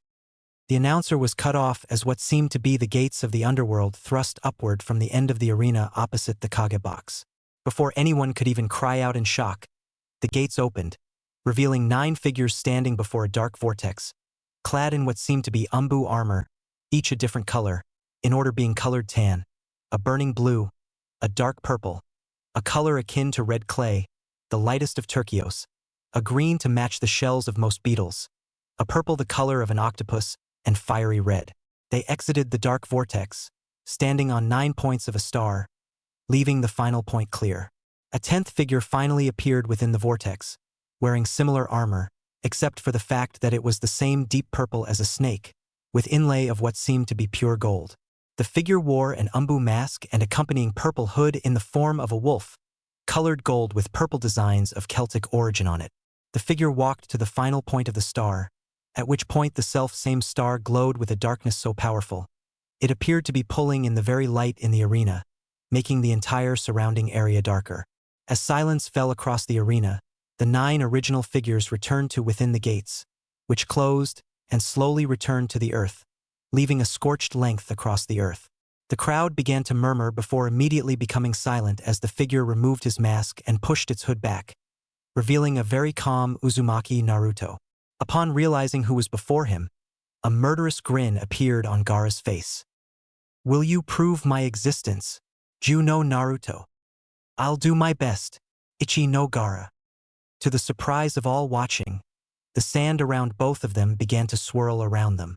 As the sand reached its peak, twin spears of sand appeared over the two's shoulders, slightly unnerving Gaara, before flying at each other. The one coming from Naruto's direction split around Gaara's, before reforming beyond it and continuing onward. Immediately prior to the impact, each spear dissolved to gather behind the two, Naruto's spear joining Gaara's gourd, and Gaara's forming a singular wing behind Naruto. The two nodded to each other, before disappearing from view and clashing several times in the surrounding arena. The flashes that those watching could catch revealed Naruto wielding a claw-shaped katana, while Gaara's hands flew with a tan kodachi covered in what looked like blue tattoos. After several minutes of this, the two appeared in the middle of the arena, swords locked. "It would seem this clash will need more effort. Shall we, Gaara?" "After you, Naruto-san." No sooner had the words left Gaara's lips than identical auras of tan grew around the duo, each grinding against the other. The two Jinchuriki leapt backwards, their auras continuing to ram against each other. Naruto took the initiative, launching a barrage of sand at Gaara, who promptly returned fire with an even larger wave. After nimbly dodging the wave, Naruto disappeared in a burst of speed, materializing in front of a shocked Gaara. "Whatever it takes, take the hit. I know about the invasion and that you're the signal. I don't care what you have to do. Just do it," he said, unleashing the entirety of Shura's yokai into the arm he held. After a moment of recovery from the shock, Gaara nodded. "Hi, Naruto-senpai." Naruto launched himself backwards, before running through a set of seals. "Yum cake swaymin, ichi saikoru." Dream lacking sleep, one cycle. A wave of chakra flew across the arena, hitting Gaara square in the chest. Before his body could even hit the ground, a platform of sand rose beneath him, catching the Jinchuriki. As the announcer called out Naruto's victory, the platform carried Gaara's body off to his siblings. The crowd was quiet for a moment in shock, before the Kage stood, and began to clap quite loudly. This action was rapidly copied around the arena, resulting in a wave of applause larger than any so far. As Naruto walked off the field, Hiruzen turned to the other Kage, and nodded, his intent instantly clear. The others nodded in return, smirking at the surprise of the crowd. With the Konoha Genin and Sensei, "How did the dead last pull that off?"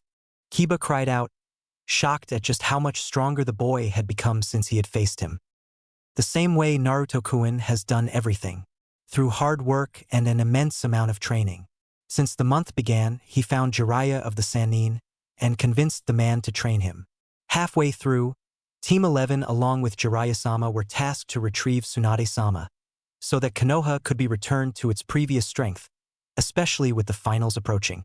In return for helping her, Tsunade-sama gave our entire team training as well." Hinata elaborated. At this, Furyu nodded. "Tsunade-sama was also on hand to provide healing after we tested some of our higher caliber moves, although the damage to the surrounding area was much worse than what Naruto-san took." Anko in turn bobbed her head, remembering just how much chakra the restructuring seals had taken just to put down a layer of dirt over the crevasse. Among the other sensei guy immediately assumed a nice guy pose, such as only he and his student could preform, shouting about how Naruto's flames of youth had exceeded both his students and his own. Kakashi just sighed at his rival's antics, while wishing that Sasuke had put up more of a fight. The council was going to have his ass for that. Before the next round of competition, there will be a 30-minute intermission. Concessions, amusements, and mementos are available in the stores nearby, the announcer decried. 30 minutes later, the first match of the second round will be Aburame Shizuka versus Sabaku no Temari. "Hey Jaime.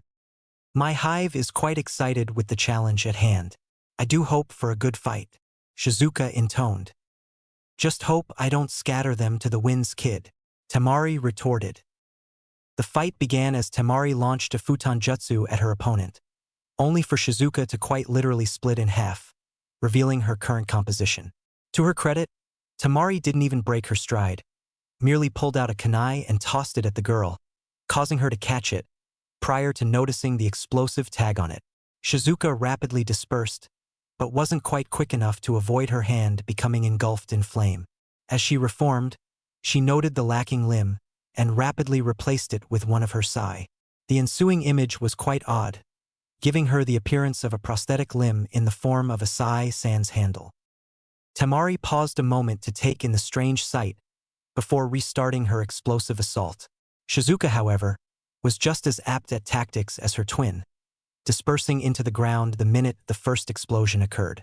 Temari halted her assault, mentally questioning whether or not it was a trick. Her wonderings were cut short by a savage impact to the stomach, followed quickly by one to the base of her neck, knocking the girl unconscious. The crowd erupted into applause as a Medellin team took Temari away, and Inshino handed his twin what seemed to be a black gourd similar to Gaara's, though on a scale more similar to a large duffel bag. Shizuka took the gourd, promptly popping the cap, releasing enough of her reserve hive to reconstitute her hand, before recapping and placing the gourd on her back, nodding to her brother who was wearing a similar gourd, which was slightly larger. If one were to be near the aburame section of the arena, one might note the rather large amount of insects crawling around. While this was nothing new, what was new was the fact that black gourds were appearing next to each member of the clan, subtly preparing them for war. The Yamanaka, Nara, and Akimichi sections were no different, the Yamanaka remotely alerting and linking the shinobi on duty, and those among the crowd, while the Nara were preparing every possible plan of attack. As the Akimichi members began to eat at an increased rate, the increase being unnoticeable to those unfamiliar with the clans.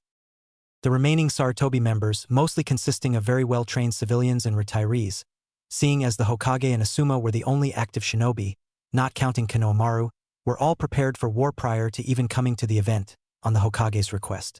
I had seemed odd at the time, but considering the circumstances they agreed. The shinobi of other nations were also preparing, having been alerted by their kage. Some could be seen tensing slightly as a Yamanaka connected for the first time, or slowly running a whetstone across a blade. Others could be found fingering kunai, while several Kumanin appeared to be generating static electricity on a scale that had their entire section's hair quite literally standing on end. As the announcer called out the second fight, being Shino versus Shikamaru, the crowd had a buzz, a feeling of preparedness and a hint of paranoia. The lazy and the bespectacled shinobi stared at each other for a moment prior to launching an all-out assault, quite unlike any yet seen. Shikamaru had used his shadows to launch an immense number of shuriken, which Shino's Kikeichu caught and returned quite forcefully, slashing through the shadows before swarming forward in vast numbers.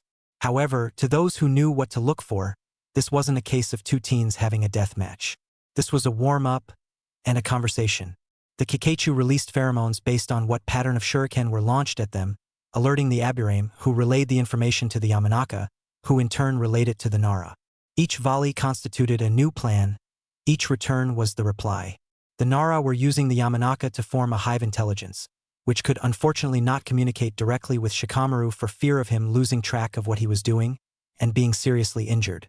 They also couldn't link him in because no matter how smart they all were, Shikamaru had proved from a young age that he could match the collective, formerly called Kokoro, mind. My original. Piece for piece, battle for battle, strategy for assault. Once, when he was 10, Shikamaru had been linked into Kokoro. The resulting intelligence had within seconds come up with an answer for anything asked, but the price was that everyone linked was essentially unconscious, sans Shikamaru. Despite its usefulness prior to a battle, in combat it was all but useless. Finally, a plan was forged, and the two shuriken launching shinobi turned instead to a rapid bout of taijutsu in which Shino ceded the match to Shikamaru. Despite how quick the match had been, the Kage knew just how much had gone on within, and agreed on promotions for all of the prior battles as well. Third battle of the second round. Aburame Shizuka versus Uzumaki Naruto. The winner will fight Hyuga Hinata. Heijime. Shizuka faced off against Naruto, glasses glaring in the sun, before the duo nodded and began their combat. Unlike the previous battles, there was to be no information passed. There was none left. All that remained was the actual combat. They ran at each other, Sai and Nodachi in hand, before meeting in the middle, clashing for a moment, and leaping backward, identical waves of shuriken launched at each other. Once more they clashed, sparks of metal flying as the weapons hit. They flew around the arena, wave after wave of shuriken and weapon clashes occurring. After a few moments, they once more appeared in the center of the arena, beginning the taijutsu match of the century, limbs a blur as arm blocked leg batted away by shoulder, kunai dodged, and wounds dealt. Right as the two were about to go into their ninjutsu, something happened. Something big. Within the arena, an immense explosion launched two combatants backwards, leaving them both embedded in opposite walls. Within the center of the blast crater, now stood a slightly hunched, bald, pale-skinned man, with a white goatee, clad in a leather armor as black as the night. Before those within the arena could cry out in shock, the man raised his hand for silence. Good people of the elemental nations, I stand before you with a simple message. Give in to the darkness, or die, he said in a rather rough, amicable voice. There was a pause, before the gravity of what the man had just said sunk in. Then one man panicked. It was to be expected, of course. An immensely powerful man had just gotten past the entire defenses of the strongest hidden village. If he could do that, then he could do it anywhere, anywhen. The poor man was just a store clerk with only a week before retirement, and he had planned to use his winnings on the matches to buy a rather nice house, just on the edge of the village. Unfortunately, he still panicked, and as he did so, a wave of pure and utter panic flew around the arena. Within seconds, the entire arena was a horde of chaos. The man merely chuckled as several creatures of seemingly pure darkness, the only visible features being two glowing yellow eyes, with elongated limbs, and two rather large, bent antennae, formed around him. The creatures instantly rushed the civilians, tearing through them, leaving only husks in their wake as more formed from the remains. Before they could reach the center of the nearest section, the shinobi at last reacted, attempting to slash into them with various weapons, only for them to have no effect. Those shinobi that were slaughtered generated not only more of the black creatures, but a gray, stretched-out creature, with black lines containing what seemed to be bursts of light along them, and a triangular head and a zipper where a mouth would be. The shinobi that became such beasts had no corpse, it instead having stood up and become the gray monster. These two began to attack the population. By this point, Naruto and Shizuka had pried themselves from the walls, only to be set upon by the rampant beasts. Naruto reached out for the feeling of Kitsune's Fong, of which he had learned its true name, being Nensho Tsum, burning Fong, and pulled, preparing to draw it from the very air before him. As he did so, he felt something similar, something almost yearning to get out. He reached out with his right hand, grasping the hilt of whatever it was, and pulled both out, twirling the handles as he did so, before ending in an open stance with both swords facing out. The new sword in his right hand was unlike any weapon he had ever seen. It was seemingly composed of a blue metal, similar in color to a sapphire, varying in brightness, with a large single spoke gear forming a circular handguard, the spoke functioning as a handle, wrapped as such with an exquisite material Naruto had yet to identify, with a handle not dissimilar to a bicycle brakes. The blade consisted of a long worm gear connecting the handle to the tip of the blade, and an odachi-length blade attached to, and extending further from slightly below the gear, acting both as a guard for the gear and as the primary method of attack. On top of the tip was an elaborate gear set that connected to a gear of slightly less size than the handle, upon which a clock face was to be found. Naruto grinned to himself as he judged the weight of it. Seemed so light, so right, like it was made to explicitly mold to his hand. It also felt as if it had only one purpose, and that was to tear into the creatures before him. His grin grew as Naruto launched forward, slicing and dicing, causing the black creatures to dissolve into what looked like a heart that dissipated after a few seconds, and the gray to just cease to be. Despite the fact that no one else was seemingly able to attack the beasts, Naruto took to the task at hand with extreme prejudice. With the genin competitors, those who had been in the Medwing had already been prepped for battle thanks to a Kage Bunshin of Tsunade who had rapidly repaired any damage before dissipating from chakra loss. Their shock at the slaughter in front of them, and the fact that hitting them did absolutely nothing, was almost on par with the civilians. Luckily, the Jonin managed to break them out of it in time to dodge a veritable wall of the black creatures. As they escaped the competitors' booth to the arena, They were even further shocked at the fact that where other ninja were being slaughtered, Naruto was having the time of his life carving up the monsters. Their surprise jumped again when Gaara leaped into the fray, his kodachi forming even as he flew through the air. Hinata and Furyu nodded to each other, before growing smirks on par with their teammates, before Furyu drew his swords, coating them with a diamond-like powder, and Hinata uncertainly drew a pair of swords in a similar fashion to Naruto. The swords that WER revealed formed a rather odd-looking pair. The handle was a diamond-shaped bar of dark purple metal, with a similarly shaped rectangular handguard that surrounded the entire handle, with large diamond shapes on the corners. The blade was an immensely sharp diamond bar of kodachi length, ending in a bend that curved to form the outline of a heart, never quite reconnecting to the blade. As soon as the weapon was in her hand, she gained a look of striking resolve, and she moved as if she had used the swords her entire life.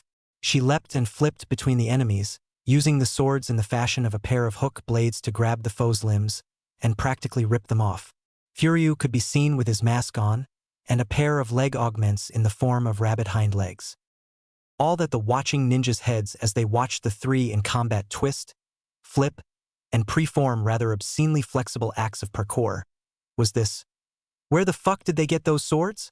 This shock turned to hope when a bunshin of Naruto appeared and rapidly explained that all they had to do was coat their weapons in chakra. Those present could only facepalm at the fact that such commonly used technique would actually be their greatest weapon.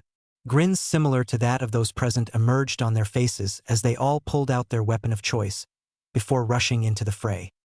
As soon as the man had appeared, the two older Kage tensed. They recognized the man, and they knew he recognized them. This was someone who was supposed to be long dead, who had showed up during the first Shinobi War. He had seemed so different and yet so similar to how he was now.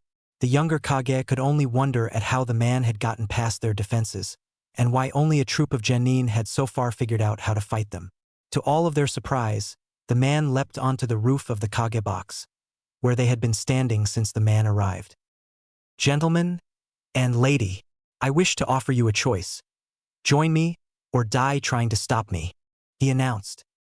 In response, Mei Terumi stepped forward and summarized the thoughts of all the Kage in only 2 words. "Fuck, no."